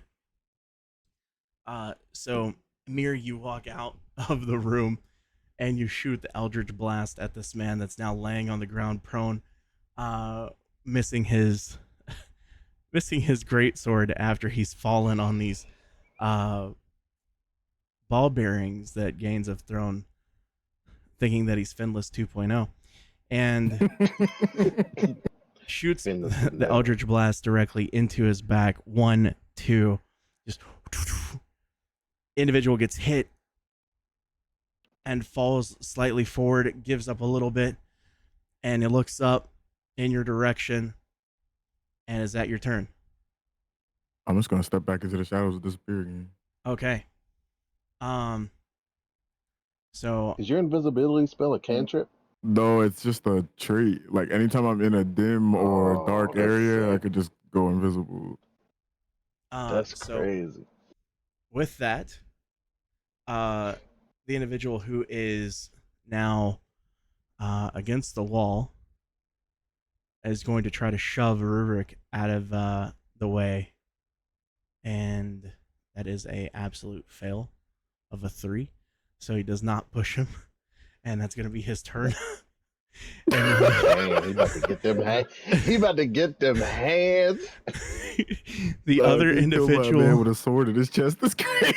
the other individual now is prone and had 2 Eldritch Blasts into him. He's gonna try to go to get up. I rolled a 2. Holy cow, dude. So he's now, as he goes to push his way back up, the Eldritch Blast has just been too much, and he falls forward on himself. Rurik, however, now it's his turn. With the great sword in his chest. I'm gonna roll this. And then I'm gonna roll this. Okay. All right. Rurik now realizes that he is on death's door. He is looking at you, Gaines, in the eyes. Thanks for the help. And then reaches over to the one individual from Thorn's fist, and then wraps his arms around him, bringing him close, and then shoving the great sword through him as well, and holds him close, and then turns around and falls forward onto the other guy that is now laying on the ground prone, shoving the sword through him as well, killing all three of them. They're now dead, stacked up in a pile with the great sword through all three. Oh Congratulations, Damn. guys. You guys are a terrific, horrific accident. Congratulations. Congratulations. Gaines is gonna like scratch his head, and then he's gonna run through the dude, the Thorn's fist guy. He's gonna run his pockets. Okay. So I need you to do a sleight of hand for me because he is stuck between two different people. Oh, too easy. 24. Okay. So you pull a little bit, and you pull the jacket open on both sides, breaking the seams, breaking the buttons, reaching inside. You get a pass. That's identification for Thorn's fist. So be sure that you write this down. Yep. You have the badge for that now. And then you also get around. Let me double check. It would be 6 gold and 40 silver.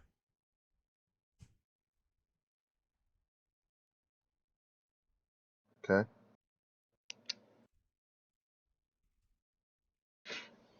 After I do that, I'm gonna look in the doorway. We have to go now. Get your friend or not. Friend. I try to break him out. Is there? Do I know? Can I just break through the things, or is there like a key or something? So you Are would they see leather? no, Oh, they're it's steel. it's Or steel. iron. It's a mixture of steel and iron. There are Gotcha. keys. You'd have to do a perception check. Actually, we've done enough perception checks. You see keys on the wall. It's pretty easy to see them, to be honest. Yeah. So, you see the keys on the Jesus. wall. You just have to grab them and then unhook them. Okay, I do that. Okay. Let's get out of here, angry Oblige. stranger. And he says oblige, and he starts rubbing his wrist, and he goes, 1 second. And he goes over to the man and takes out a dagger from the man's jacket and cuts his tongue off and puts it in his pocket. Ugh. Rurik's tongue? No. The Oh. thorn. Got you. I was like, look, Rurik is day one at this point. Right? That was a badass. And he says, too good for you, Varys. It spits in his face.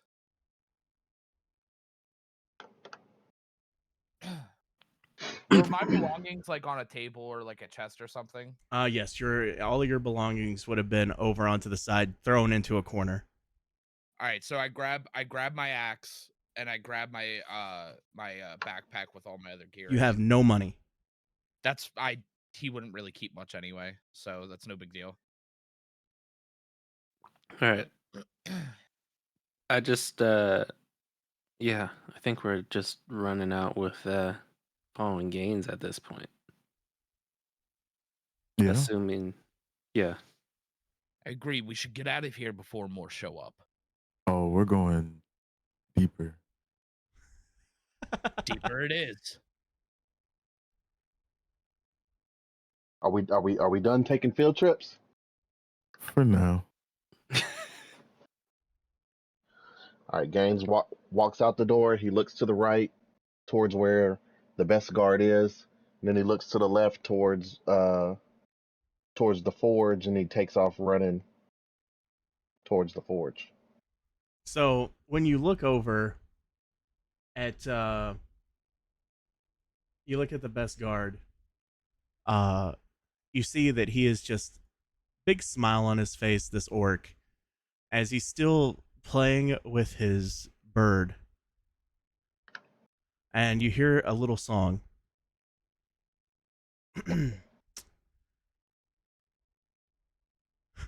Hold on 1 second. I gotta try to do this without laughing, okay?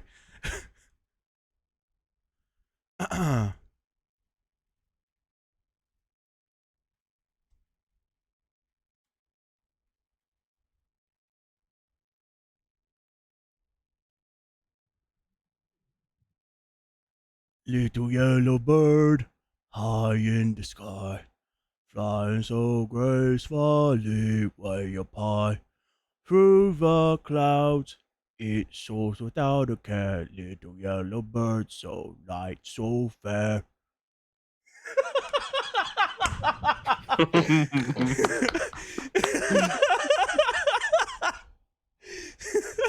You're welcome. Wow. Even though Muir has a mask on, he still tries to cover his mouth so it doesn't laugh.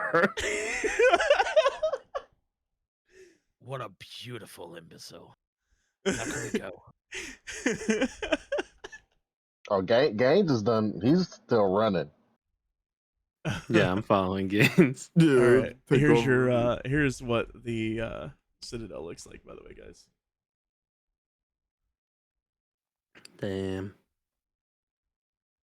Oh, yeah, we could have found this for sure. The fuck.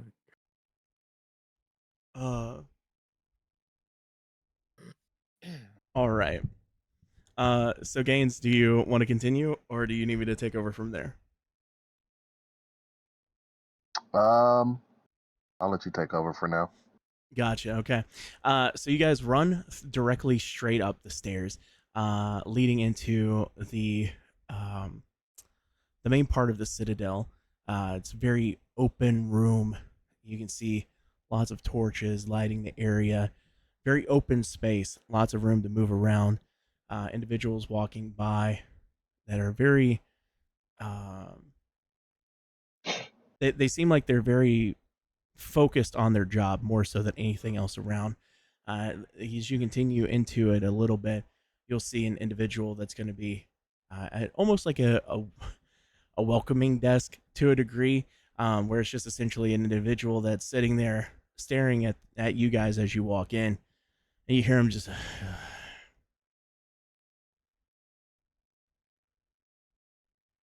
This individual is going to be a dragonborn. He's going to be dressed in the Duskmire Guard outfit attire. He's adorned with the same badge that you've seen previously on the best guard ever. And then you see that he is already annoyed with your presence.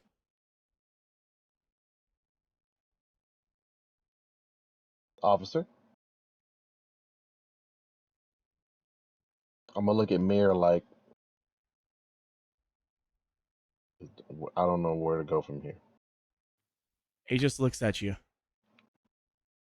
I'm gonna like answer him telepathically, like, I don't know what we're looking for. He's Was looking this- at you guys, sizing you all up.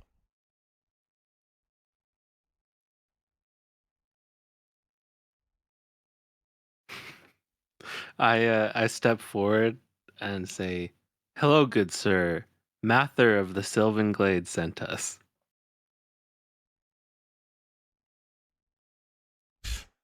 You just see my character give you a side eye, like, what?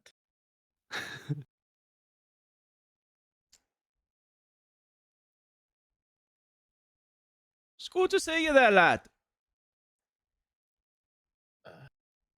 You need something. That doesn't mean anything to me.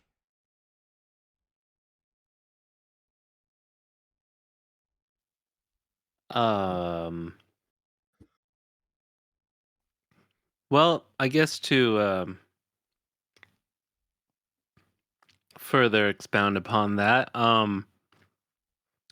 he sent us here to possibly help solve some issue, or I guess it was a little bit of a mystery. Is there anything going on that you think's motley crew such as ourselves could help with? Aye. There's lots of stuff that you can help with there, lad. Lots. And he stares at you. Are we talking like cleaning the bathrooms type of help, or is there like a Aye. hmm. So it appears he's not useful. Aye, Piers, you're not useful either.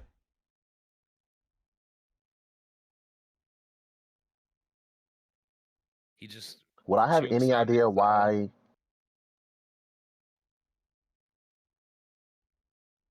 What's that? I'm gonna let him go. I was Would I basically have any idea why Mather would send us to the forge? Like You need I to do. You would know need to I do a don't know history. Mather. No. Just do a history check for me.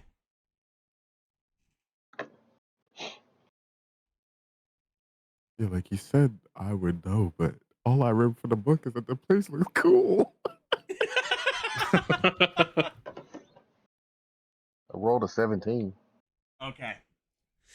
I am going to message you something. Okay. You're number 3.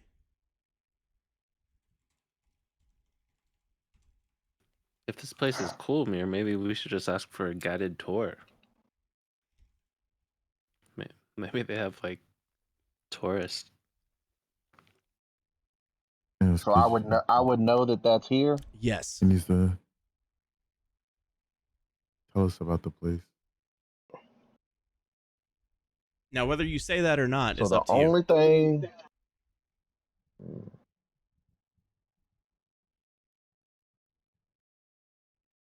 I'm gonna lean forward towards the Dragonborn, and I'm gonna say, "Look, these guys aren't from here. I need to. I need to know. I need some information about the Visage."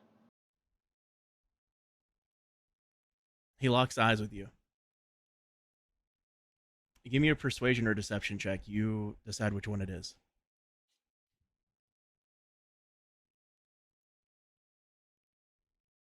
$15.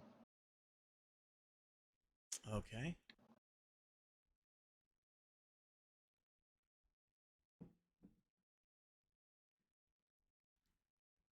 He keeps locking eyes with you.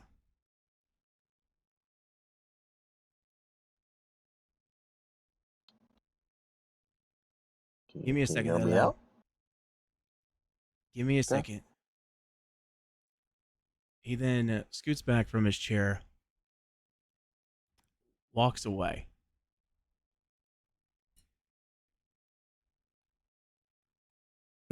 Lead up to him. Like, what'd you say to him?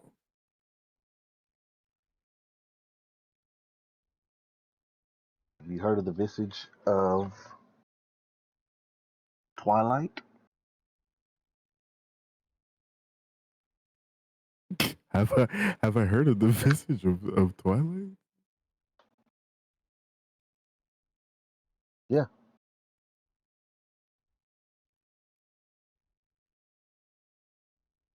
Have I heard of the visage of Twilight? Do an Arcana check. All right.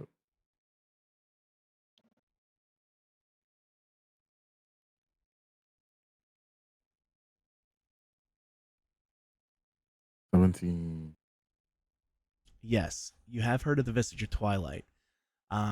It is an old folklore visage that's been spoken about, but has not been seen for a really long time. There's been rumors that it's been in Duskmire or Duskmere, whichever one you want to say. But essentially, the Visage of Twilight will allow the individual that uses the visage to control day or night in the area for an extended period of time, but it comes at a great cost.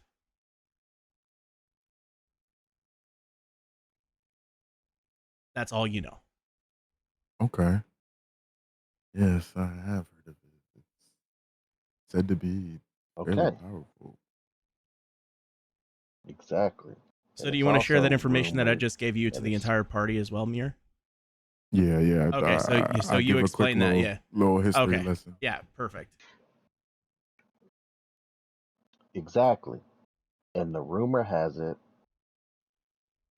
that it's held somewhere here Yeah, in the well, if that's forest. here, that's probably what we're here to get. That's what So everybody's here to get. as this is happening, an individual comes down. It's a very flamboyant individual that you can see, very slender in nature, wearing tight knit garments all the way down. Um, the arms also very close to the body until it gets to the wrist, where the hands reach out. Individual has fingernails as well, and you can see that he is a very charismatic individual. He walks up and Ugh, looks at. another titled brat. Shh. Well, it's nice to see you too, darling.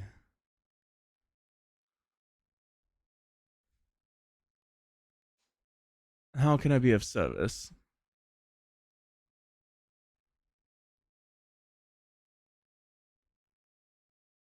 My Boof. character just points to Boof like, "That's your show, buddy." Oh. And you're the king. Don't call me that. Uh, Wait, what? hello, my name is Boof. I am a representative of the Sylvan Glade. The king. Oh, a Uh, king. Oh. And he what? walks How up may? next to Boof and puts his hands up to your chin and runs his fingernails lightly through your hair. What's your name?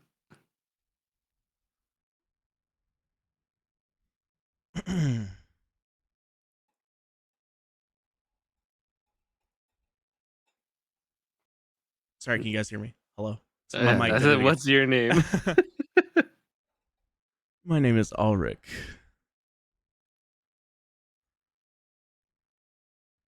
And you, Boof, you're here for. We are here. To spend time with me, right?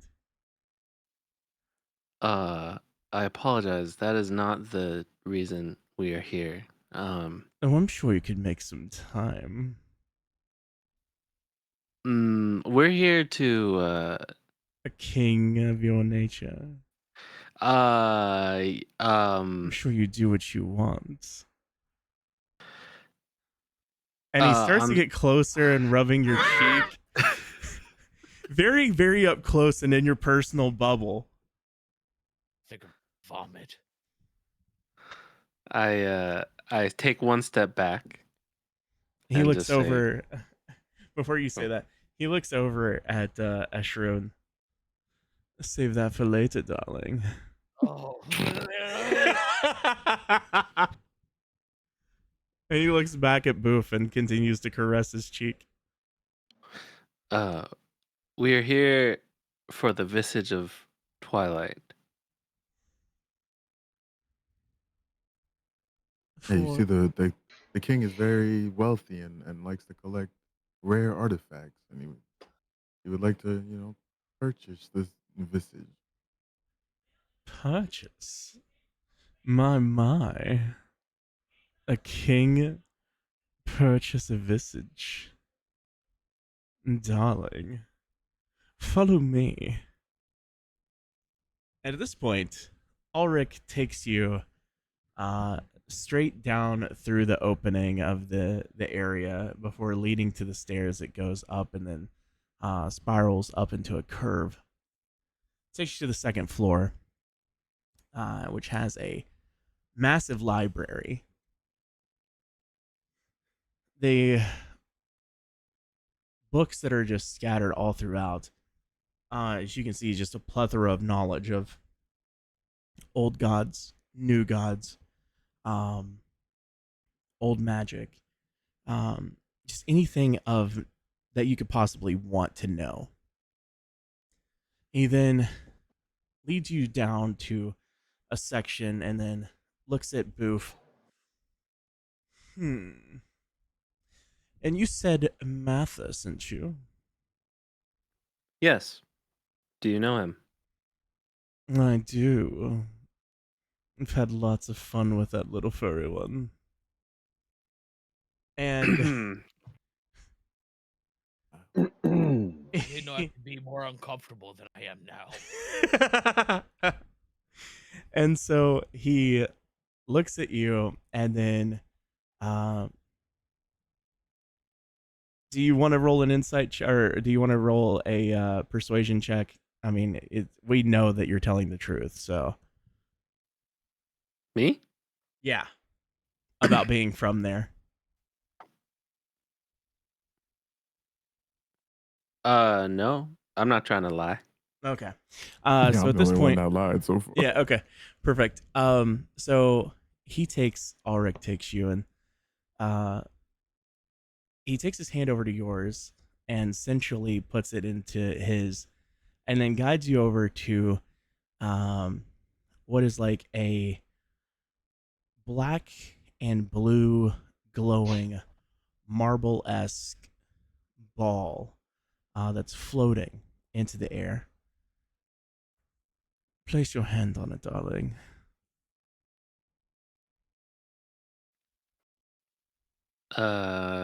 Is it safe? Why not live a little dangerously? Yeah, I'm gonna speak to Booth telepathically and be like, I wouldn't do that. Hmm. It's just a little check.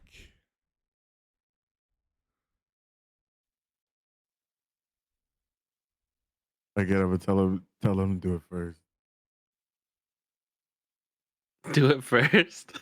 Oh, uh, um, can you put your hand on it first, just so I know that it's not dangerous? That's not how this works, darling. You need to go first.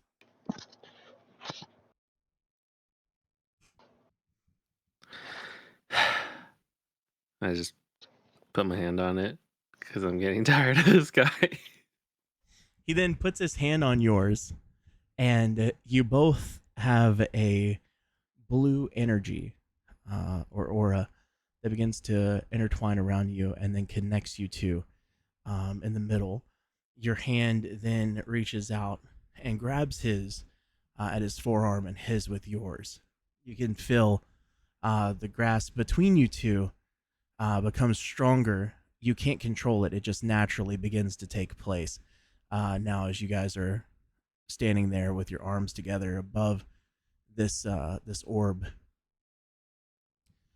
the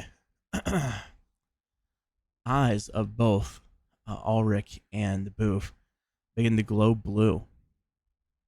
And in this moment, Boof, you need to decide if you're going to open your memories to Ulrich.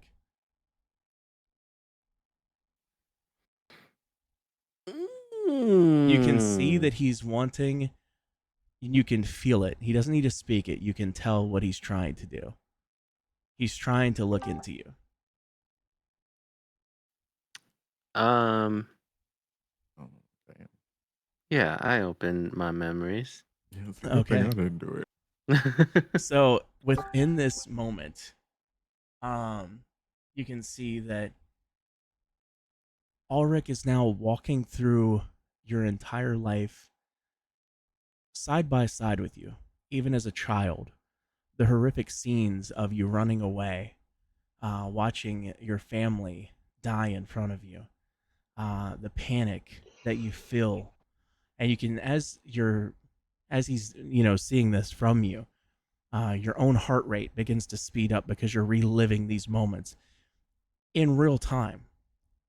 It is as if you are a child again and experiencing this. It is a fever dream or a lucid dream that is the exact replica, and you cannot run away, leading all the way up to recently where Mather and Cynthia ask you to have your own dynasty as the Lightwood head. He now looks at you. Pure of heart you are. That's a sexy thing in a man. You two then let go of your hands. The aura goes away.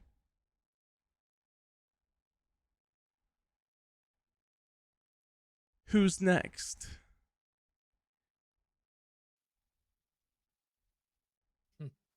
Hmm. This is absolutely necessary. There's always a price for information. Fine.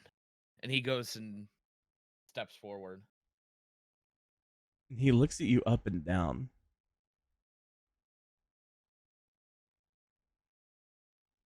You're rough around the edges. And I love a bad boy. Oh, let's get this over with. So you reach your hand down. And again, the same thing happens again as he interlocks with you. He begins to see what has happened in your past, the struggles,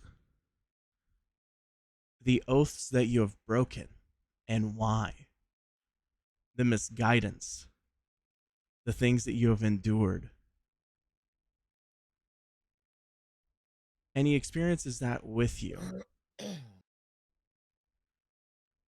And sooner than later, the same thing happens. For what it seems like days for you two is mere minutes or even seconds to the rest.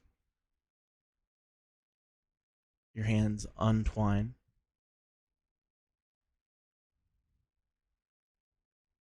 You need to figure out that hate, darling. It would be a shame. You have so much potential.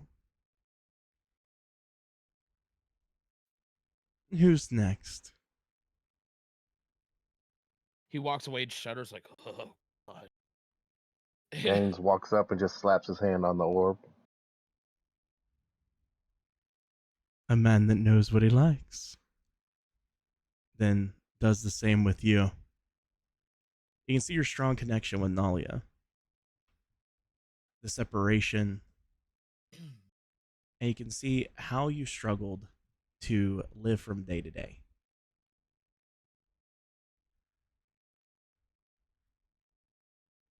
He knows that there's been a great test that you had to endure. One where it was life or death for someone that you loved. And he begins to poke and prod. Do you allow it? No, I'll fight back. When this happens, you guys can see a little bit of red. And then he lets go of Gaines.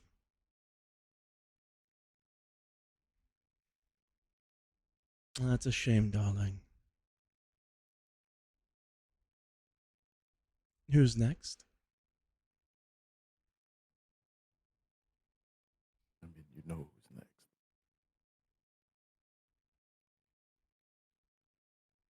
It's gonna be a bumpy ride. Mir puts his hand on the ball. And it happens again. Mir, do you fully unlock? Yeah, let's go in there. Okay. All right. You see that Ulrich's face grimaces throughout the journey. The now fallen Azamir or Azamar, sorry. And the journeys and the choices that has been made. The great struggle that he deals with on the day to day.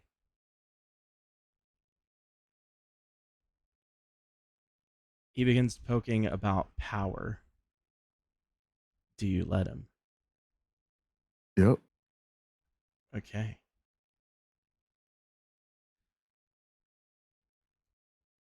Ulrich lets go. And with that, give me 1 second.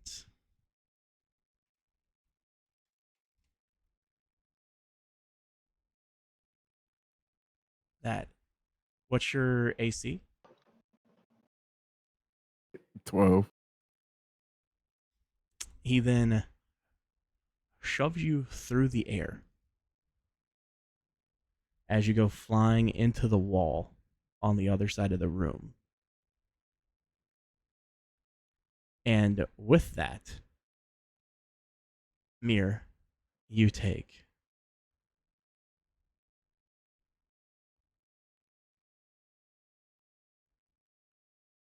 7 points of bludgeoning damage. Okay. Jeez.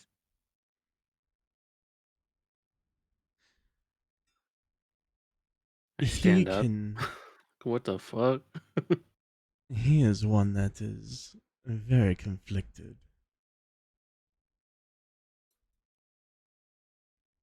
He cannot know power.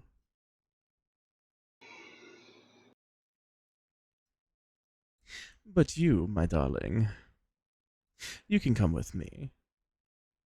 And the edgy one, he points over.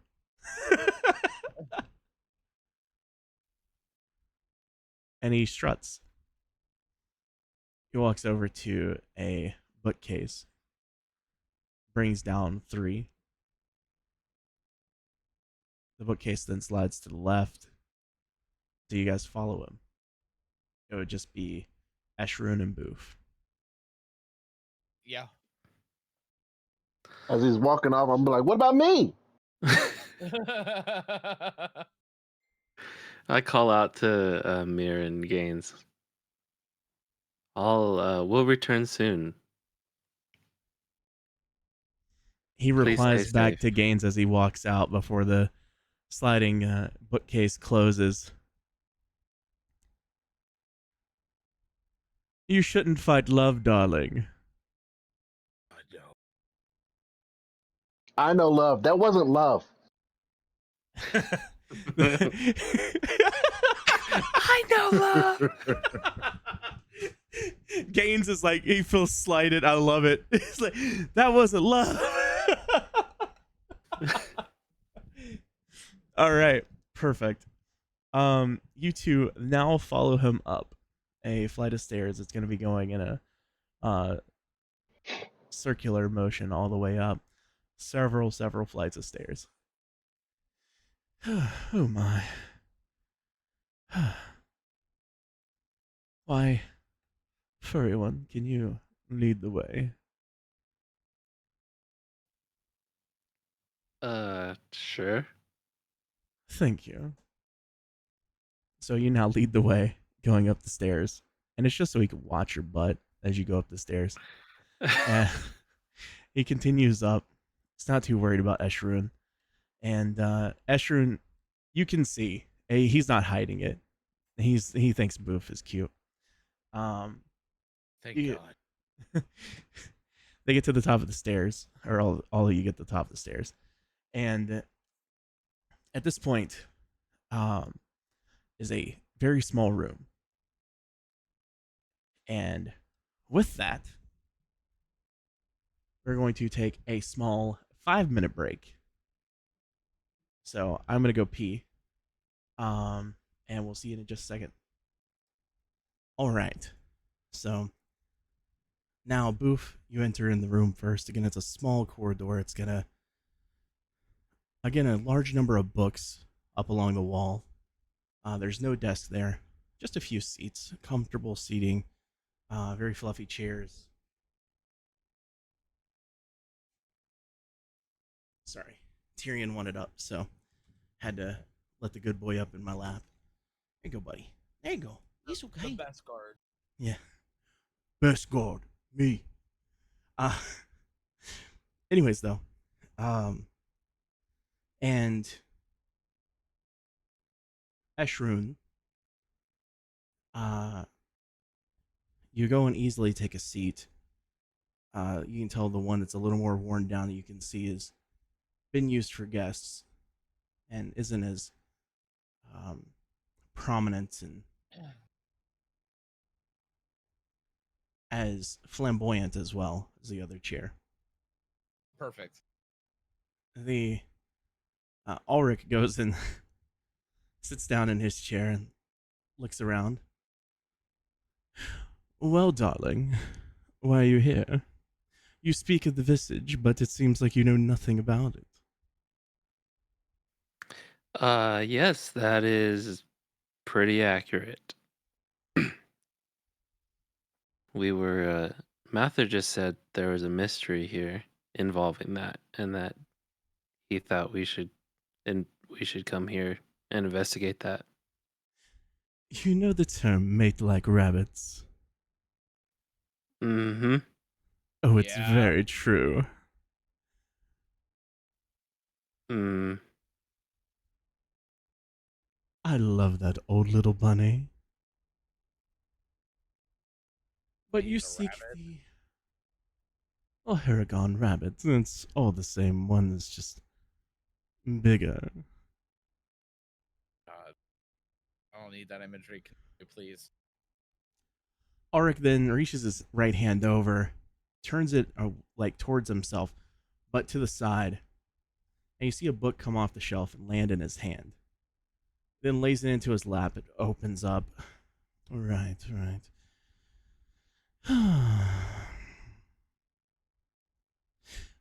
Before we get to this, what's your name again, furry one? Boof. Boof.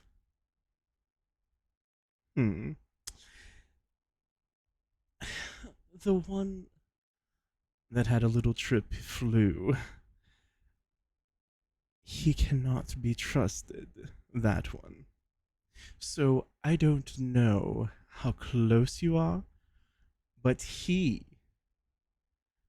if you are to achieve this, if you are to get this, if you are to collect it, as you like to say, or as he said, he can never, ever touch it. Is that understood? Yes. And you, Yeah. my, are you always this edgy? I don't know you. I'm not sure I really want to know you. So it is what it is. Right. Well, darling, I bet it would be the best night of your life. Sure would be yours too. To make a promise you can't keep. He then continues to flip the pages over a little bit more. The visage is about 30 or 40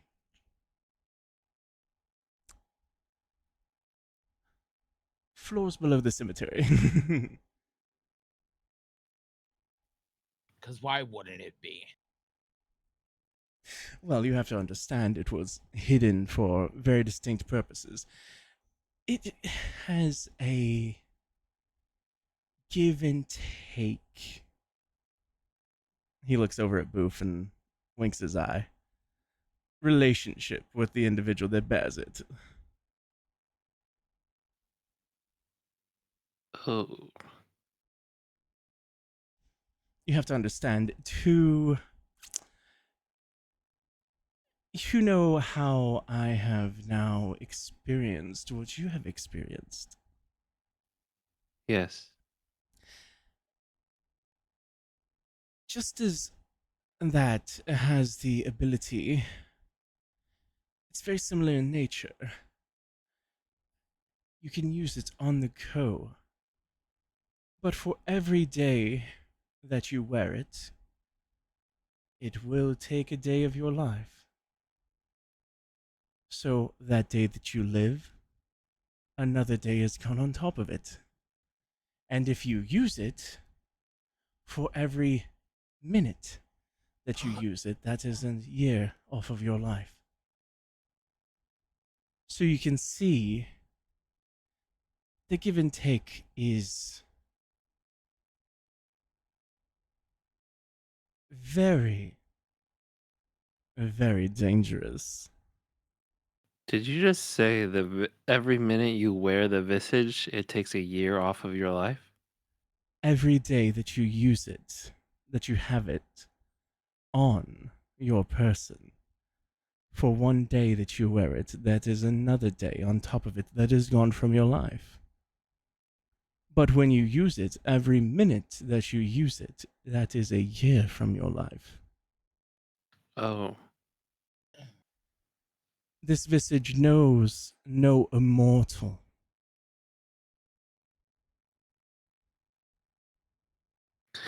Well, good thing furbolgs live to 500-ish.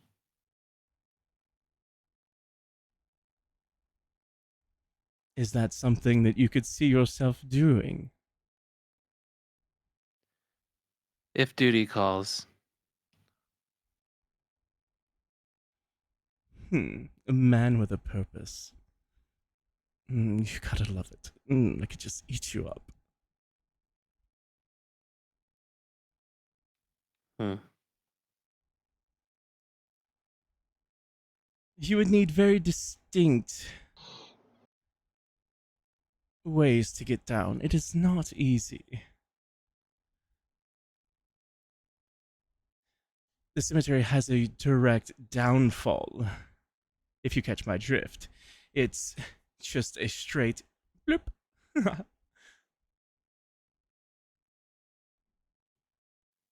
But you're saying the cemetery just has a giant pit? Well, there is the sarcophagi. You'll need to open it up and then you'll lunge yourself through.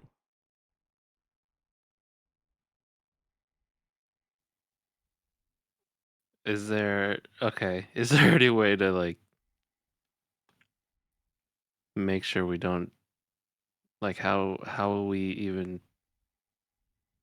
safely travel through that? I suppose be like a feather.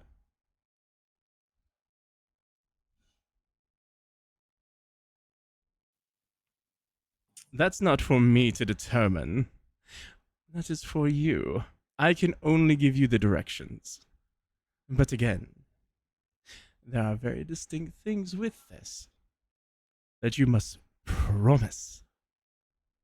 And not just use words, but with your heart.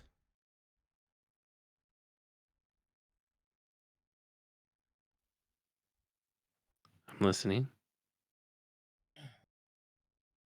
Do not trust him. And I will not allow that to take place.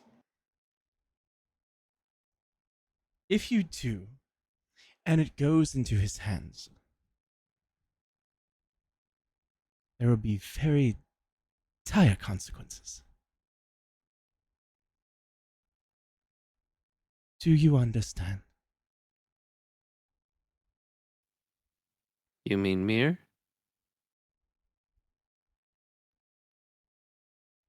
I do not know his name, the one that flies. Oh, okay. Yes. Or, I will excuse me, the protect one that this. flew. I will protect this.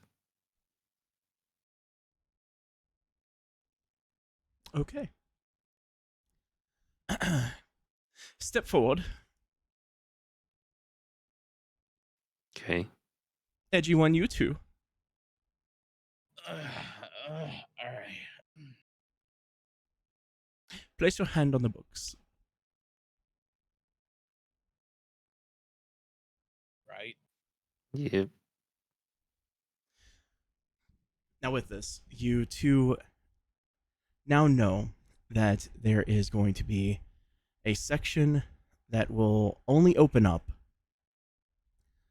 2 days from now. It has to be when the moonlight strikes at a certain specific time at night.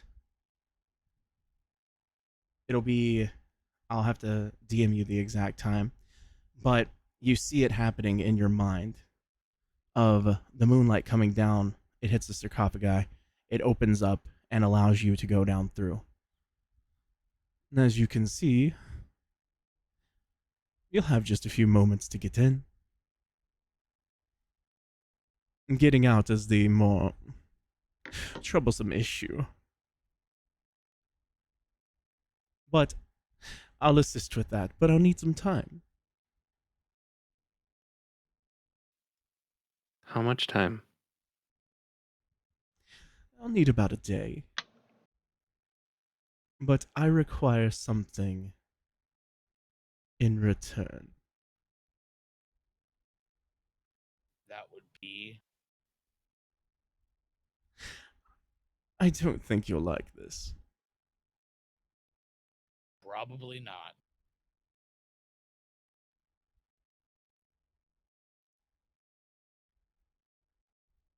There's an individual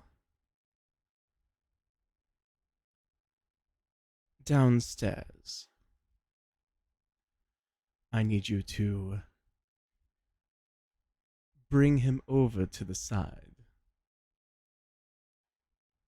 We found out that he is working for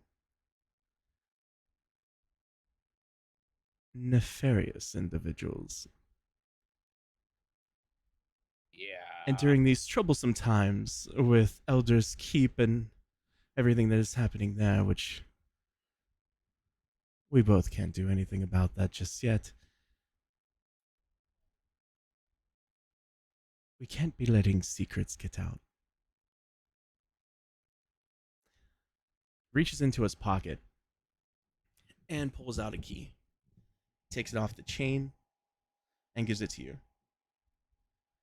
Downstairs, use the key. You'll go through 2 doors to the left. However you do it, I don't care. I cannot, due to religious purposes, it's, well, I can't get into it, but you know how it is. Right. Are you asking us to Bias and kill all this? I am. Of course you are. I'm sorry, would you like for someone like that to have nefarious information? No. Would you like to see someone take information that is very important and give that away for free? Information given for free is usually a red flag. And we don't like red flags, do we? No, we don't. Unless it's in the bedroom. Oh, God. Fine. Right. On your way. Mm. And you, Alright, guy. furry one. Mm-hmm. If you ever need to have a stay, and the next time you're in Duskmere, there'll always be room in my bed.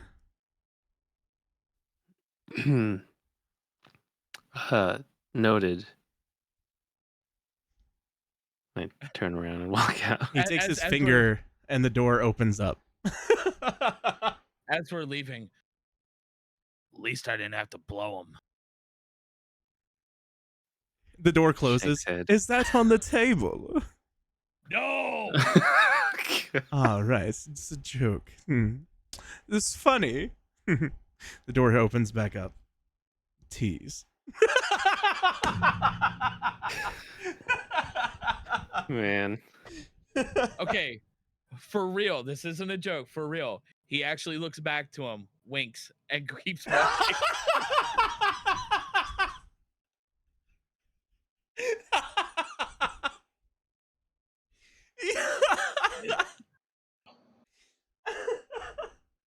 That's fantastic.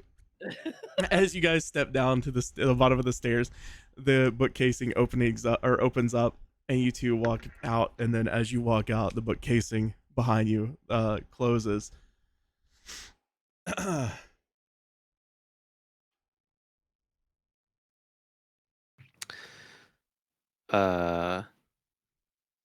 Gaines and Mir, you there? Gaines is sitting with his feet up on a desk somewhere, if that is in the room. It is. Mir's Lots of still room. sitting where he got launched, making, and he's making minor illusions of that guy, and he's just crushing them in his hand over and over again. So, think we have to kill someone. Is it the horny one? No, That I don't care. let's go. What do we get? What do we get for it? Wait a second. I don't just kill for free. I'll do it.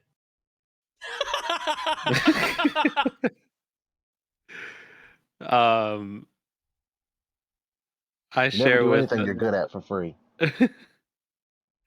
I share with Gaines and Mir that the story. yeah, the story. I'm trying to Yes. think if there's anything I should leave out, but I only leave out the part about not trusting Mir with it, I Correct. think. Sorry, guys. That's maybe watching. I'm giving my dog a treat.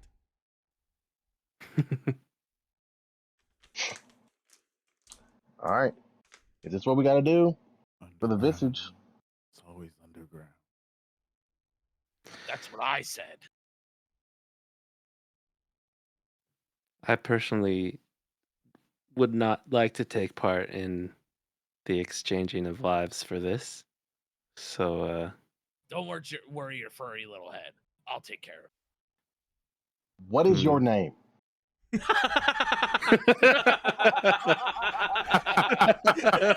is Yeah. Before we go any I love further, that we're finally at this point. It just fed up. What is your name? before we go any further, Who who the is fuck this? are you? You can call me Agent 186. Inception or what is it? Agent Insight check. 186. Insight check. Okay. Where's that? 17. Uh, You would know that is what he. I rolled a 5.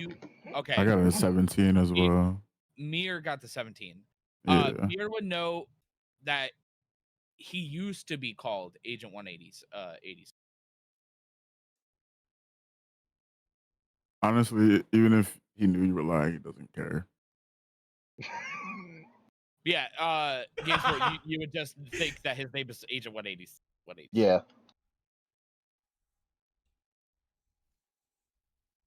Okay. Are you guys good? Are we just gonna let this dude keep following us around? Like, what are we? Do you want to get your hands dirty? I have no problem getting my hands dirty. I just don't get them dirty for free. It feels like our fates are somewhat aligned at this point.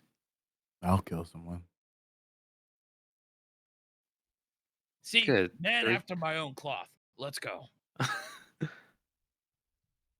Three killers and an old guy. All right. So as you guys make your way downstairs, you'll need to do a stealth check for me. Brow, brow. 24. All right. Let's see. That's stealth for Boof. That is stealth for Gaines. That is no stealth for Ashrun. And that is no stealth for Mir. Um, because you guys got above though, I'm gonna go ahead and count it that the party is stealthy enough in this instance. Um, and you guys make your way down. You know, a few guards here and there walking by. Uh, the Boof and um, Gainsborough essentially stop everybody, from being seen, and then you make your way across the hallway. This leads down to the section um, where it was spoken from Ulrich that you need to enter through the door with the key. And so now I need you to uh who has the key? Is it Boof? Yeah. Okay. But because I don't really want part in this, I give it to Escher or Agent 186. Done. Okay.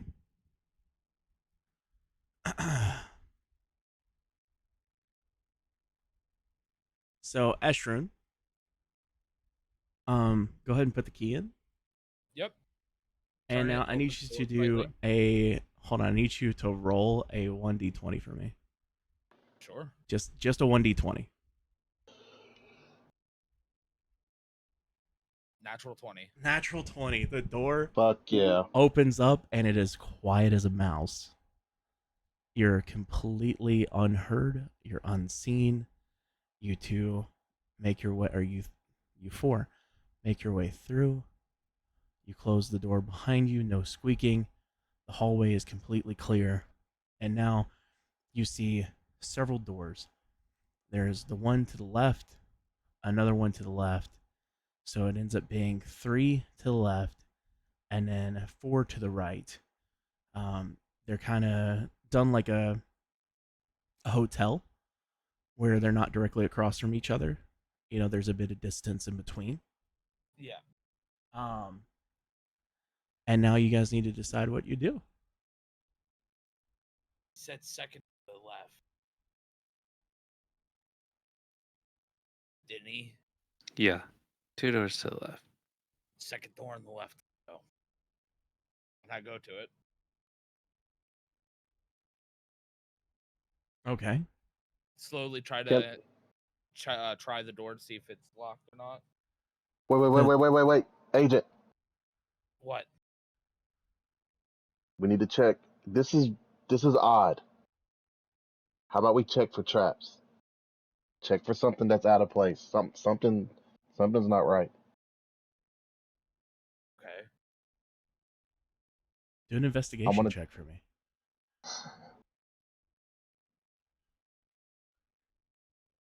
11.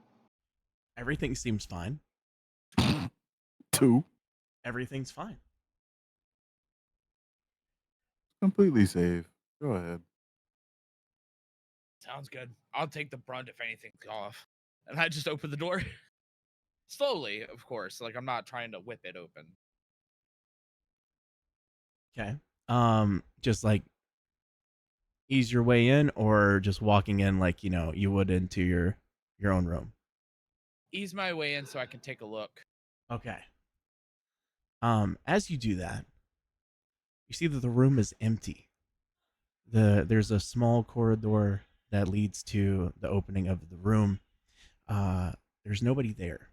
You don't hear anybody in like a side room or anything like that. You see the main bed, and that's it. I'm doing the John Travolta right now, like looking around. Hmm. Going here. Everyone roll perception.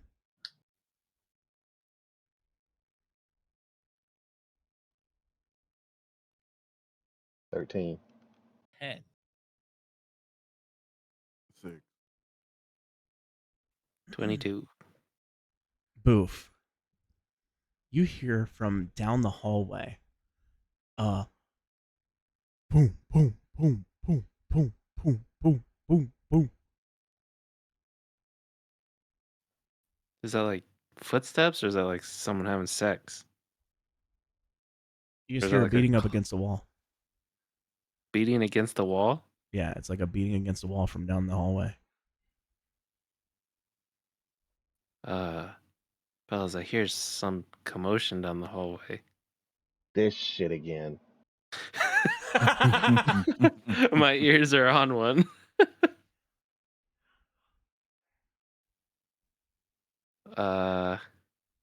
Yeah, I go towards it. Okay. So the last room on the right, as you make your way further down the hallway, you hear the boom, boom, boom, boom, boom become louder and louder and louder. You get to the door. What do you guys do? Who are we looking for again?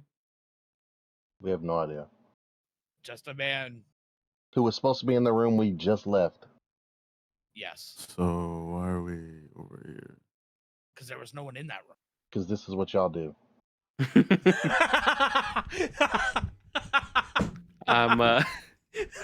Maybe maybe someone here knows what happened to that guy.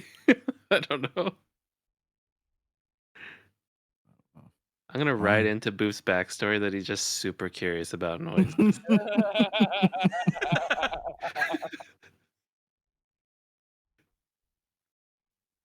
All right, time to go. And he just kicks the door open.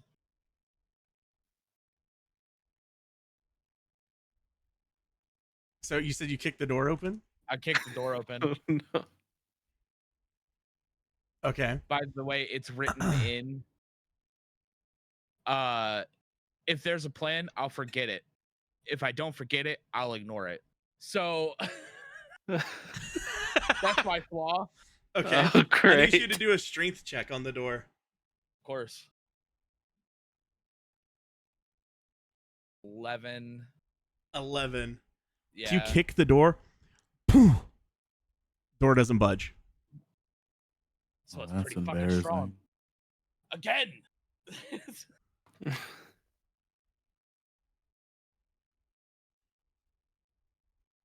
Wait, that ain't right.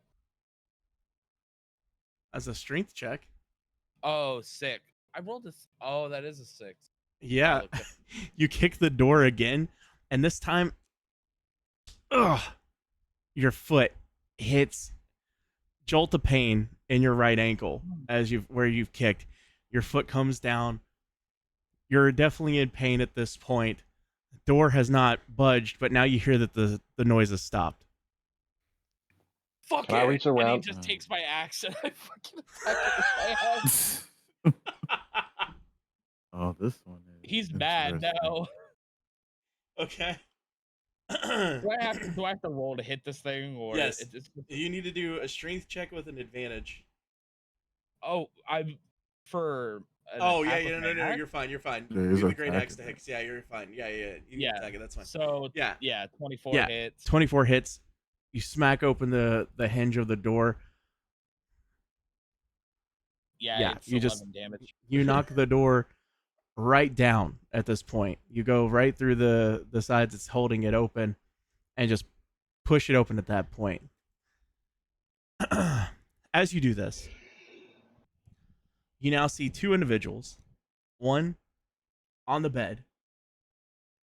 The individual's holding their throat and looks as if they are struggling for air.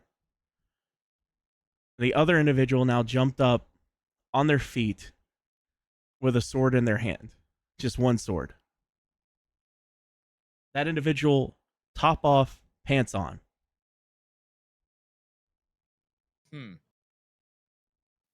Males or Yes, both one of males. each? Huh.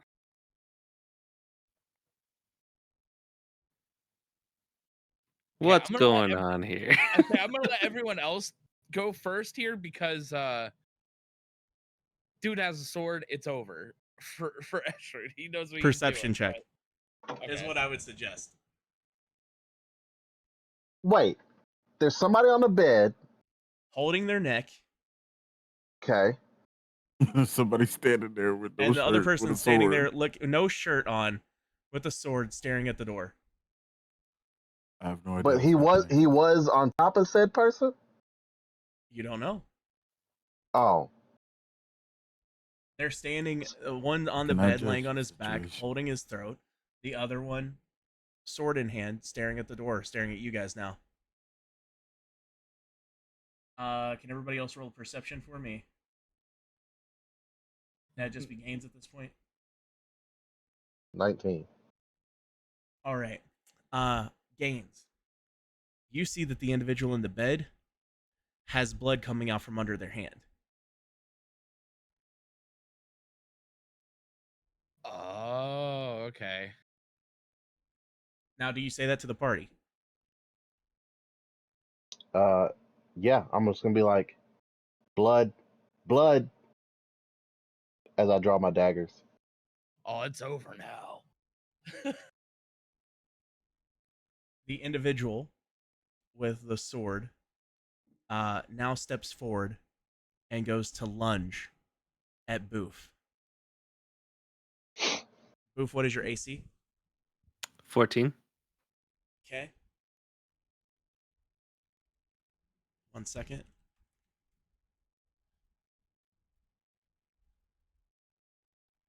$16 hits.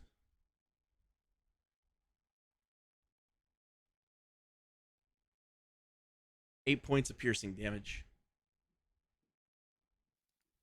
Shit. All right. Now, as that's happened, everybody roll initiative.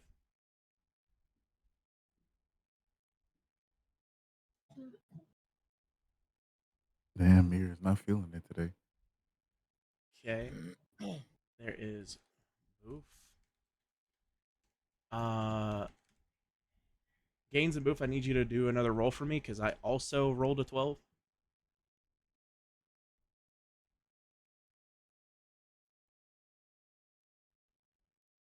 15. All right. Did you say 15? Yep. Boof, you got a 9? Hmm. Okay. So that would be gains. All right. And then there we go. Okay. Gains, you're up. So dude's lunging at Booth. He's already lunged and stabbed him. He stepped Uh, forward, stabbed at Boof, hits him, and hits him for 8 points of slashing damage, or excuse me, piercing damage with the stab in. since I'm still probably outside the doorway, I'm gonna throw a dagger. Okay.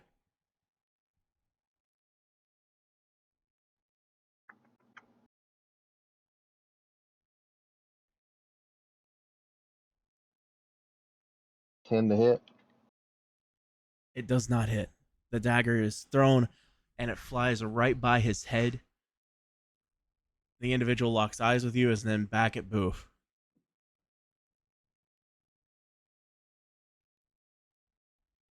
Let's see.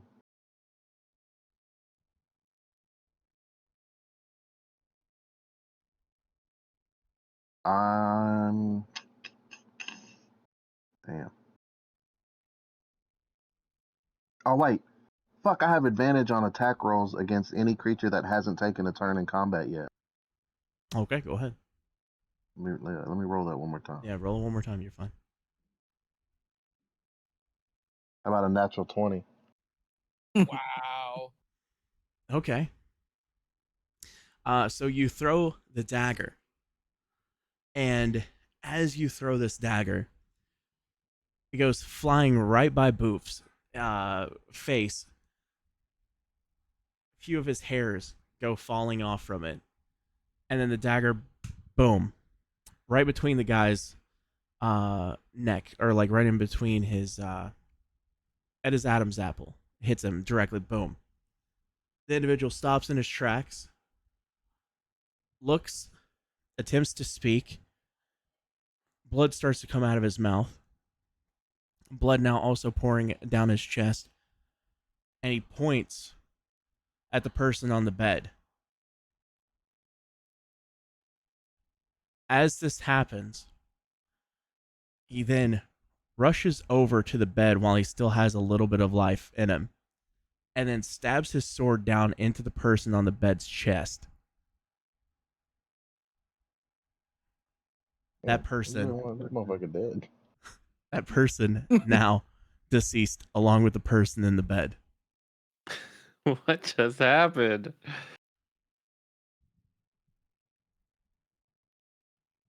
I'm gonna Can look at. Can I do something real quick? Sure. I want to rush over to the one that was just stabbed, Uh-huh.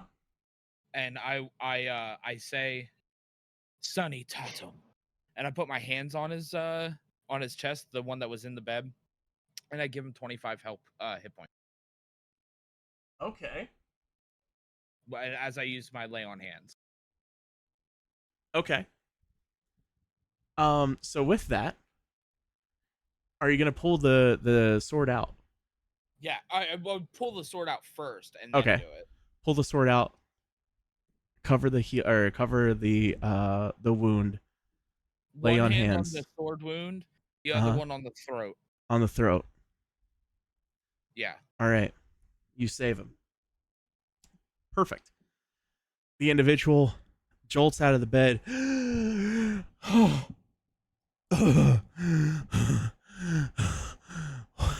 When the gods, you saved my life.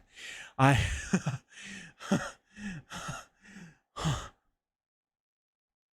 gonna run in. I'm gonna pull my dagger out of the dead body's throat, and as I'm doing that, I'm gonna say to the guy in the bed, "Who are you? Who the fuck is that?" Why was he trying to kill you? Traitor. He was a traitor. I found out. So I let him know. I let Ulrich know. I don't know how he found out. He attacked me in my sleep.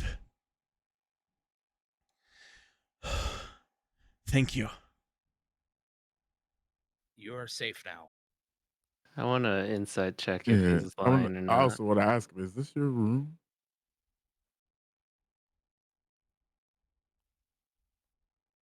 All Oh right. damn!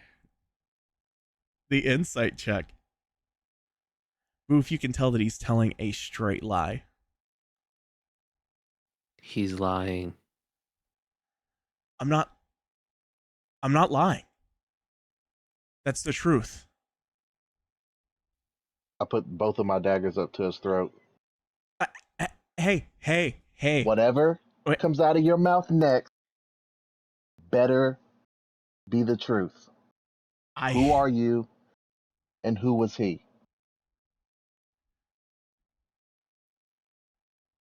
Can I roll an intimidation? Yeah. I'm gonna grab my axe and give him advantage using my intimidation as well. Okay, so Gaines, roll that with advantage. 13. You got daggers up to him, so I'll allow it. He's scared out of his mind. Okay, you want the truth? Ulrich can't be trusted. He can't. You cannot trust Ulrich. He has his own intentions. He has his own motives. Who doesn't? I get it. I want to hear him out. I get it. He cannot be trusted. I've been working Attack me here. for no reason. I've been with Duskmeyer for a long time. He's been around even longer. He's getting more mad. He's getting more charismatic. And he thinks he can take whatever he wants. We have so much happening. And he only cares about Duskmeyer, not the realm. Why? Because he rules it. He doesn't. He's just over the Citadel. This isn't Duskmire the entirety. This is about the mysteries. This is about visages. This is about tomes. This is where we bury our dead. If you're from here, you know that. Do. By the way, everyone catch that, he says, "I do. I understand." Gaines is gonna kind of look away from, like, break eye contact, and then lower his daggers. The man has a point.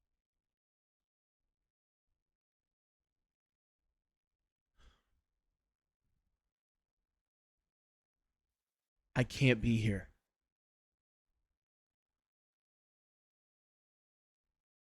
Why does he want you dead?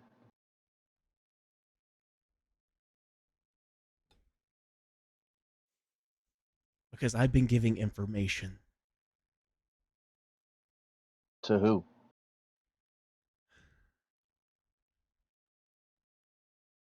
He looks around. I can't betray him. We just saved your life. His life is more important than mine. I'll die for him. Listen, we were just sent down here, apparently, to kill you. I am now second guessing that, and I don't do that very lightly. Now, please give me some information and don't make me regret this.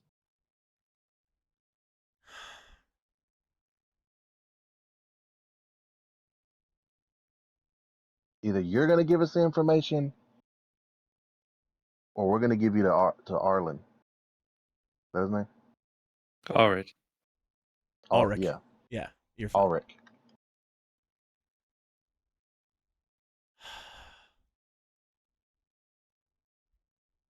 The clock is ticking.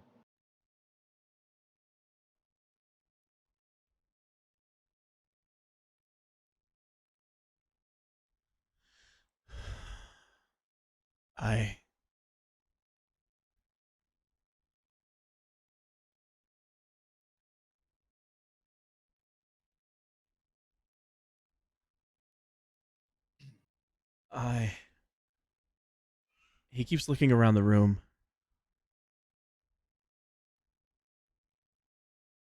I can't betray him. Just kill me.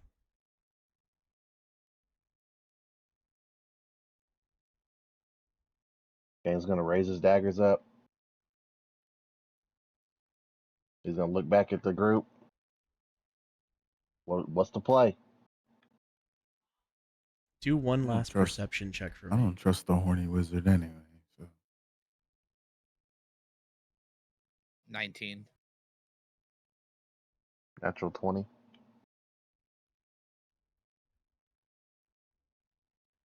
You look over at the drawer next to the bed,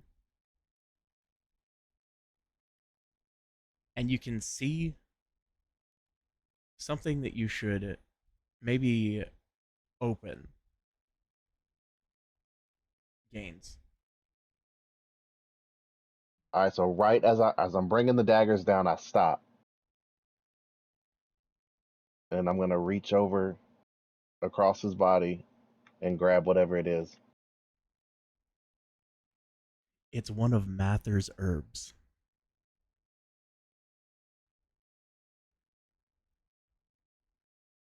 How do you know Mather? His eyes jolt.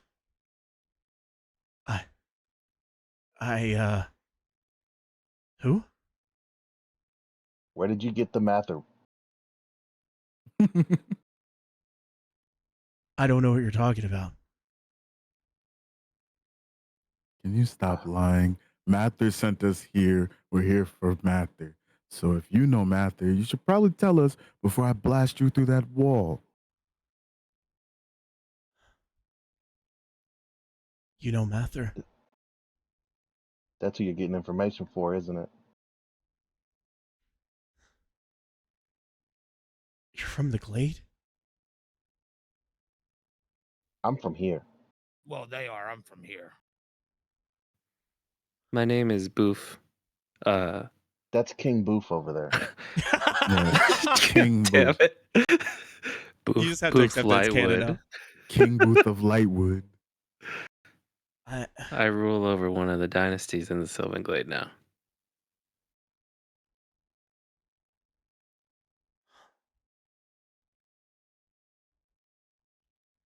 Okay. Can I get up? I sit back and let him up. Okay. Same.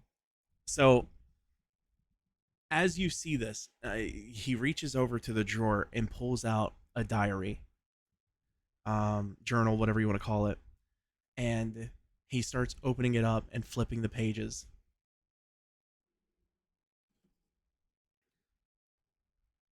I came here almost 60 years ago. You see, he licks his fingers and then starts switching the pages, the constant. Everything was fine here. Literally everything.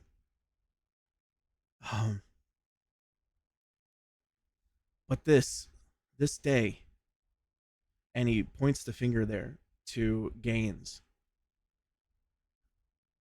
the old king of Eldoria. He came here about 30 years ago, and he talked to Ulrich, and everything was great. But slowly over time, and you hear the pages constantly flip. You can see that they started meeting less and less, and then he flips more, and then we got the news that he was sick, and that's when his son started making visits, and then Ulrich would often visit him as well. He starts flipping the pages more and more. There's something down in the catacombs, whatever you want to call it, underneath the cemetery. I don't know what it is.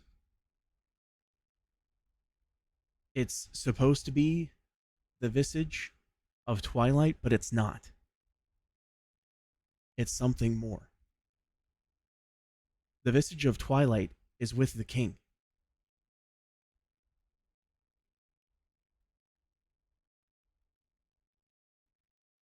You need to take this book and you need to get it to Mather. But if I'm supposed to die and it protects Mather, then you need to kill me.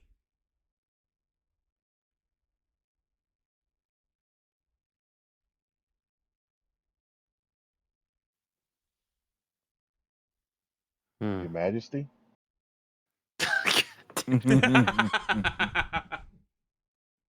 I will not kill this man. And Estrom leaves the room. I knew we couldn't trust the weird, horny guy. He literally Okay. attacked me for no reason. What do we do here? So beneath the cemetery is not the visage of Twilight. It's something more. We need to get this book to Mather. The If we king, still... Good. the king has two things on him. He has a ring that he plays with. I don't know what it does. I just know that he does it a lot. Ulrich was the one that gave him that ring. But the visage of Twilight hangs around his neck.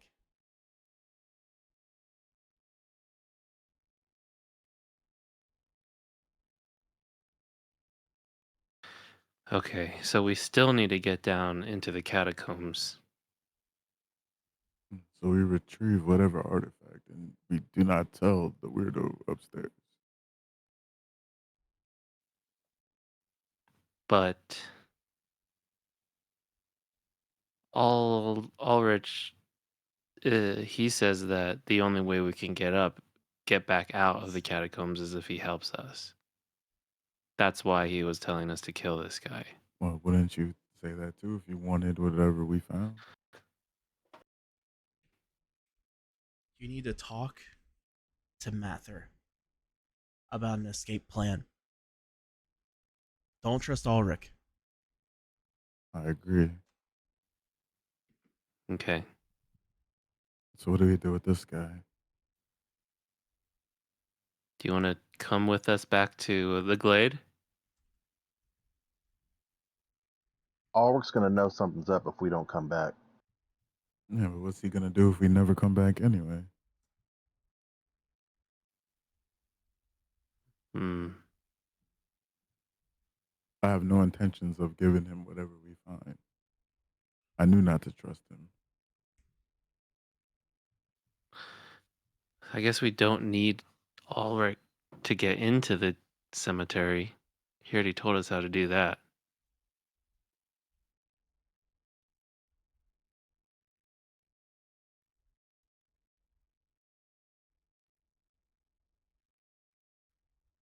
You guys now notice that Eshrun is nowhere to be seen. Uh. Who's Eshrun? The other one. Agent 187. Oh, it's 187 Or now? 186. I will forget the number. Bear It's with me. 186. 186. What happened to the agent? I step out in the hallway and look for him. Just like poke my head out. You don't see him. Okay.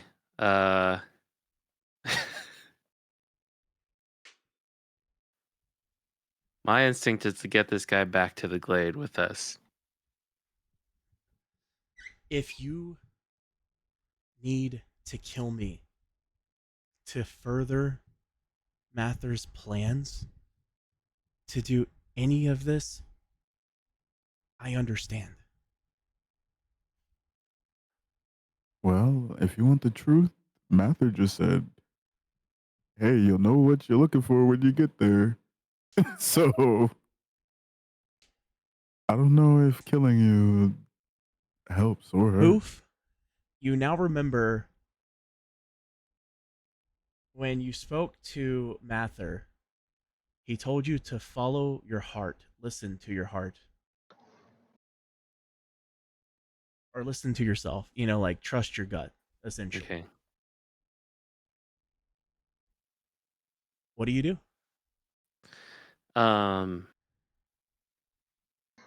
Yeah, I don't kill him.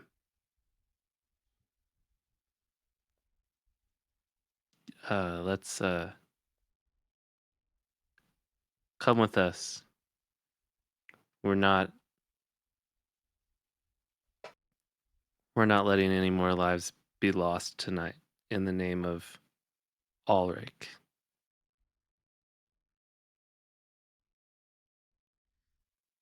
So yeah, we Fine tell him with to me. follow me. We go out.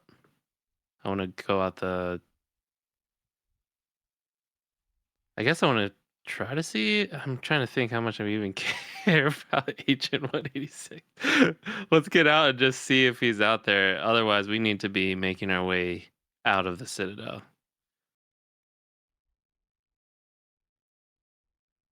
Eshrun, where are you at? Just at the lobby. Okay. Because he was I'm gonna fighting say to the himself group. at this point. I'm gonna say to the group, he's going to kill him. Wait, you think Agent's gonna kill him? He's going to kill Ulrich. Oh, Oh, that'd be wonderful. well, let's go out and see. I assume we'd run into him in the lobby, right? Yes. Okay. You would see him walking towards the stairs that goes upstairs to the library. By the way, I just said this to Pods. Oh, it did the image. Fuck. Hold on. It was supposed to be this. It should have been this one.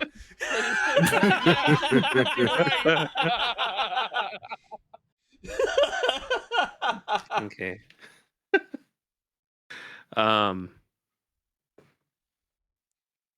Agent 186, Come with us back to the glaive. We're leaving. He stops. He's still facing the stairs, but he stops. Under one condition. What is that? We come back and I kill him. Oh, I'm down.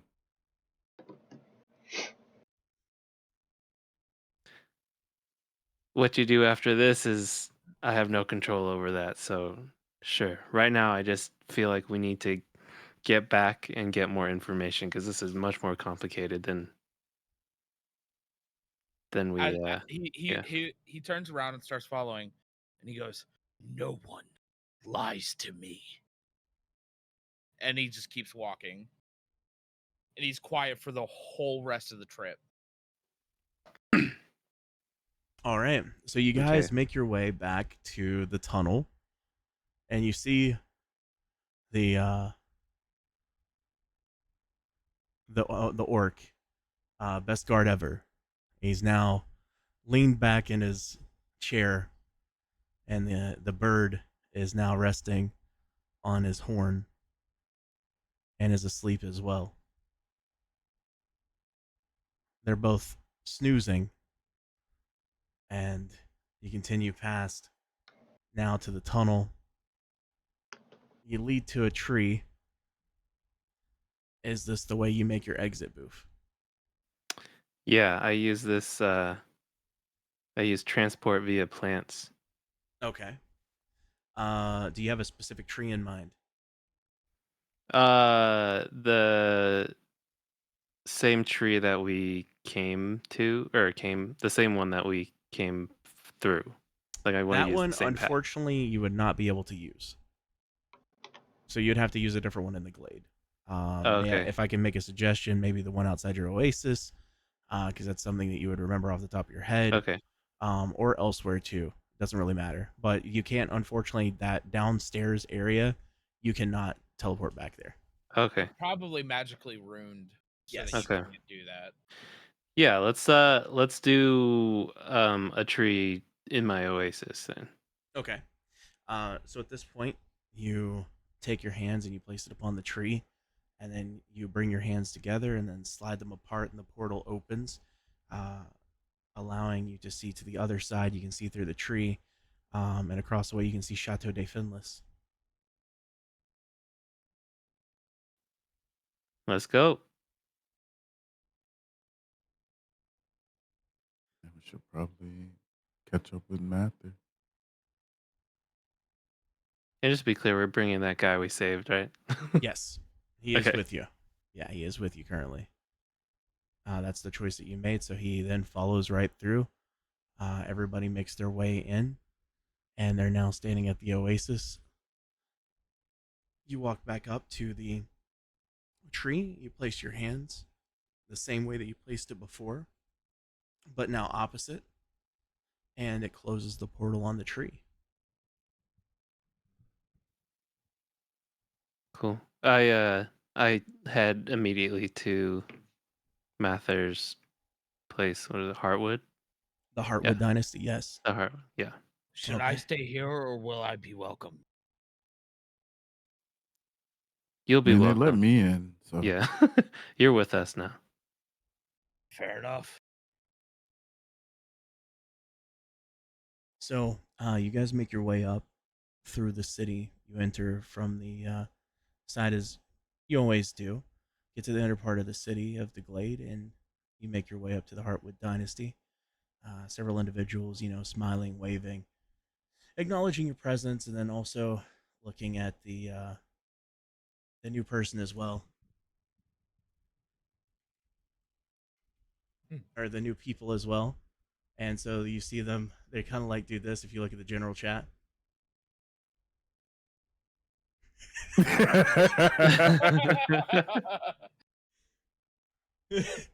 I know these guys. Wait, who the fuck is that? That's way too perfect.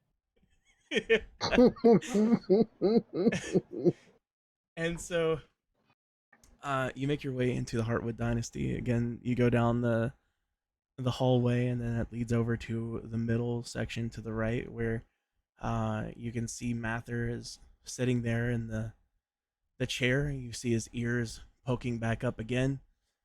The book open, and he is sitting next to the fire, studying. I get his attention and, or yeah, Mather. You see his ear turns again, the right one, and then points in your direction. The hand comes up one more time, pointing the finger up. He's listening to you, but he's also continuing to finish what he's reading. I'm gonna go look at what he's reading again.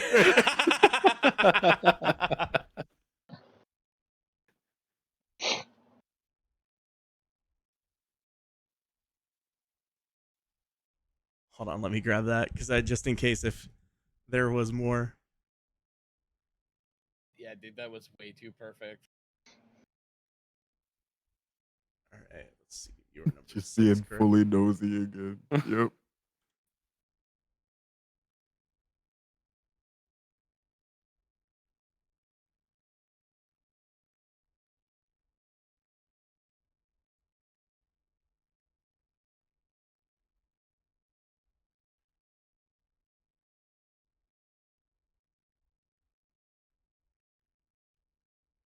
I'm gonna pause it and you can read that.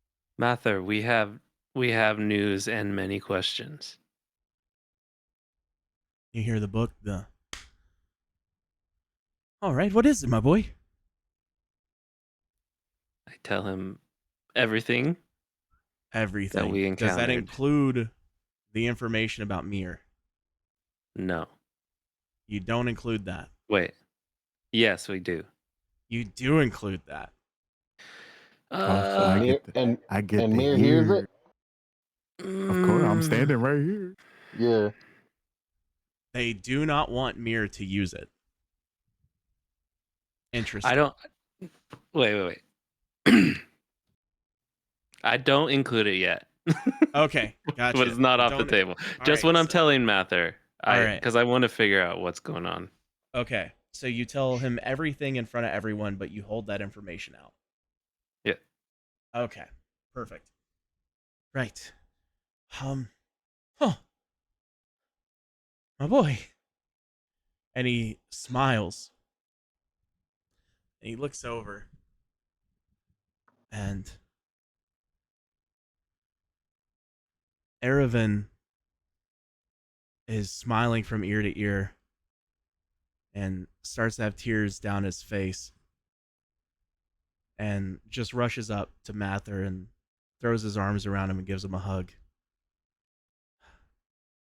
It's good to see you, my boy. You've done the glade a great many a thing. He puts his hand on his head and ruffles his hair up. Welcome back home. Erevan is just happy. And then Mather looks over to you and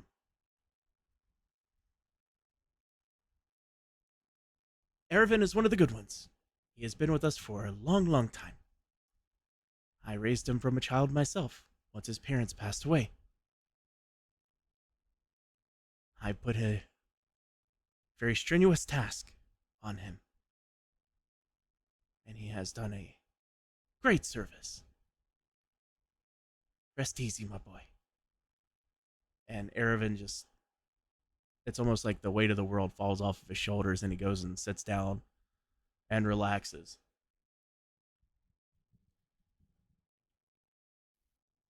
Thank goodness Agent 186 saved you. Right, the purple one. Walk forward, my boy. He steps forward.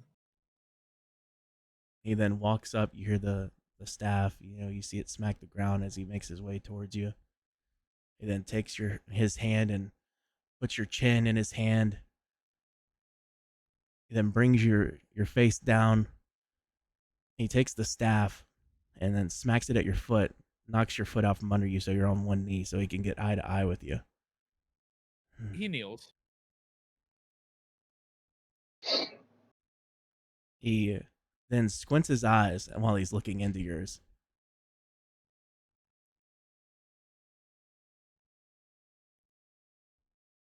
There's many good in you.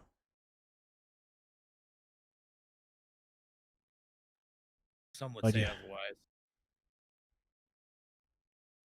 Misplaced hatred.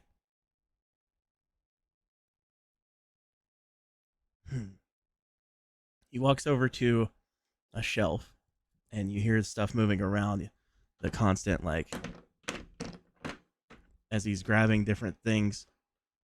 And then he has a candle, and you hear him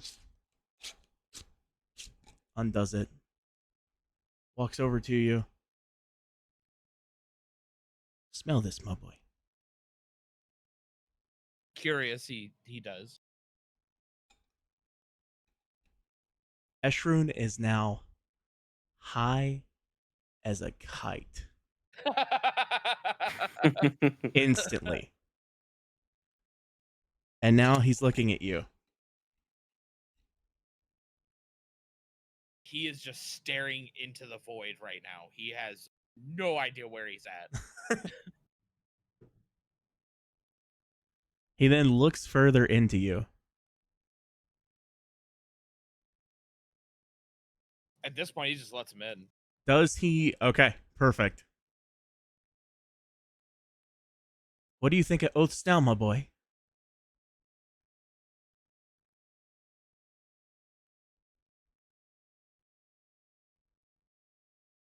Maybe I just made the oath to the wrong person. And he squints his eyes a little bit. And you see his nose, it does the little rabbit thing where it's like, the sniffle, you know what I mean? Yeah. He looks over at Boof. Get him a bed. He lets you, Boof, come over and pick him up. At this point, Eshrun is so high he thinks Boof is the bed. I'm laying on you. Like you're holding. He's just cuddled all up. my weight. Yeah. You're nice, fluffy, and furry. That's all he needs right now. I turn into a bear. Just Even kidding. better. Just kidding. I need to be able to talk.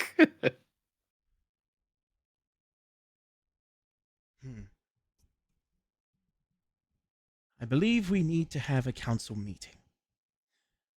And we'll need to do that as soon as possible. But for tonight, I believe rest is needed. Oof. We'll talk soon. Give everyone food. We'll make sure that they're taken care of. There's something we need to talk about that is very important.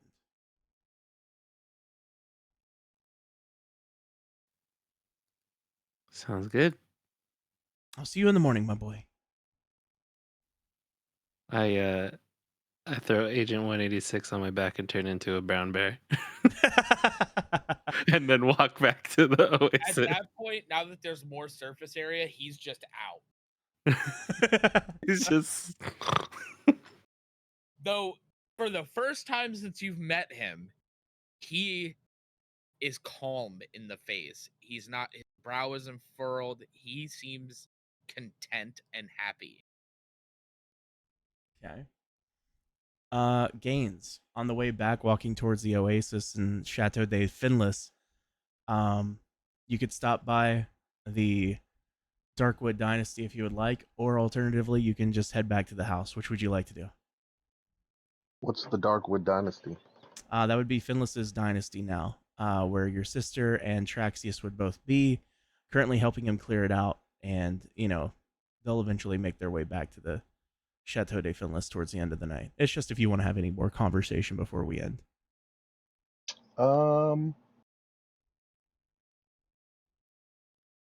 I'd probably head back to go to sleep if I knew that they were going to be heading back at some Gotcha. point.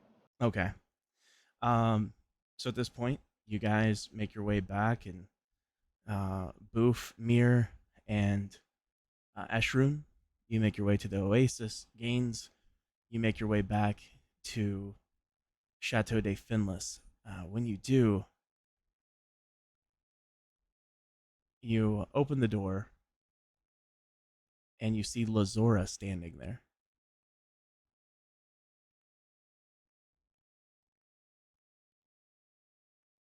How was your day?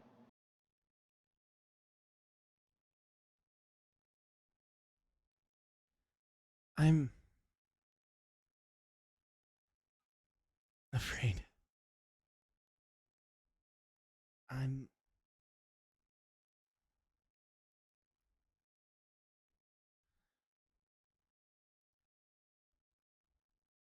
There's more that we need to talk about, and I think everyone needs to know.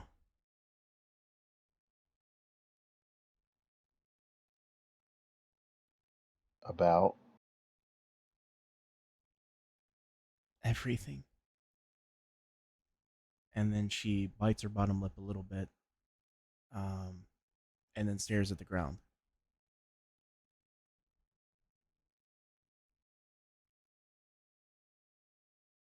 what time is it?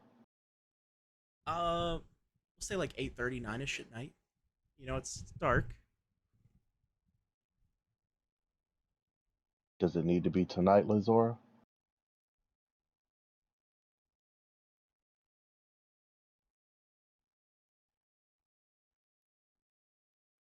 Um,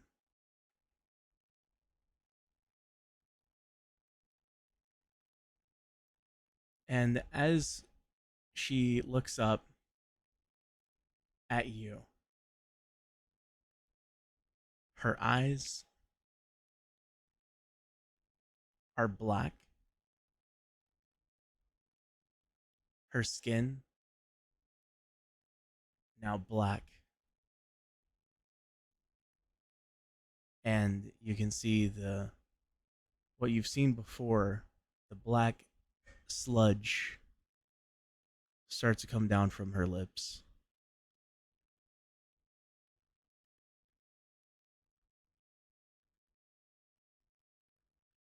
Is anybody else in the house? No, Or I'm here by myself? you're by yourself.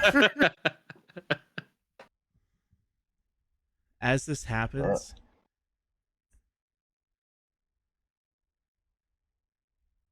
you feel a hand on your shoulder.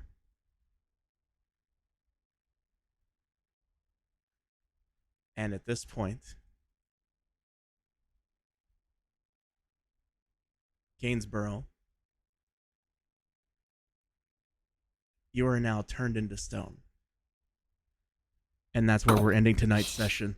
What the What? fuck? Oh my gosh.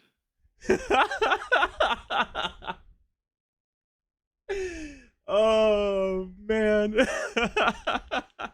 Jeez.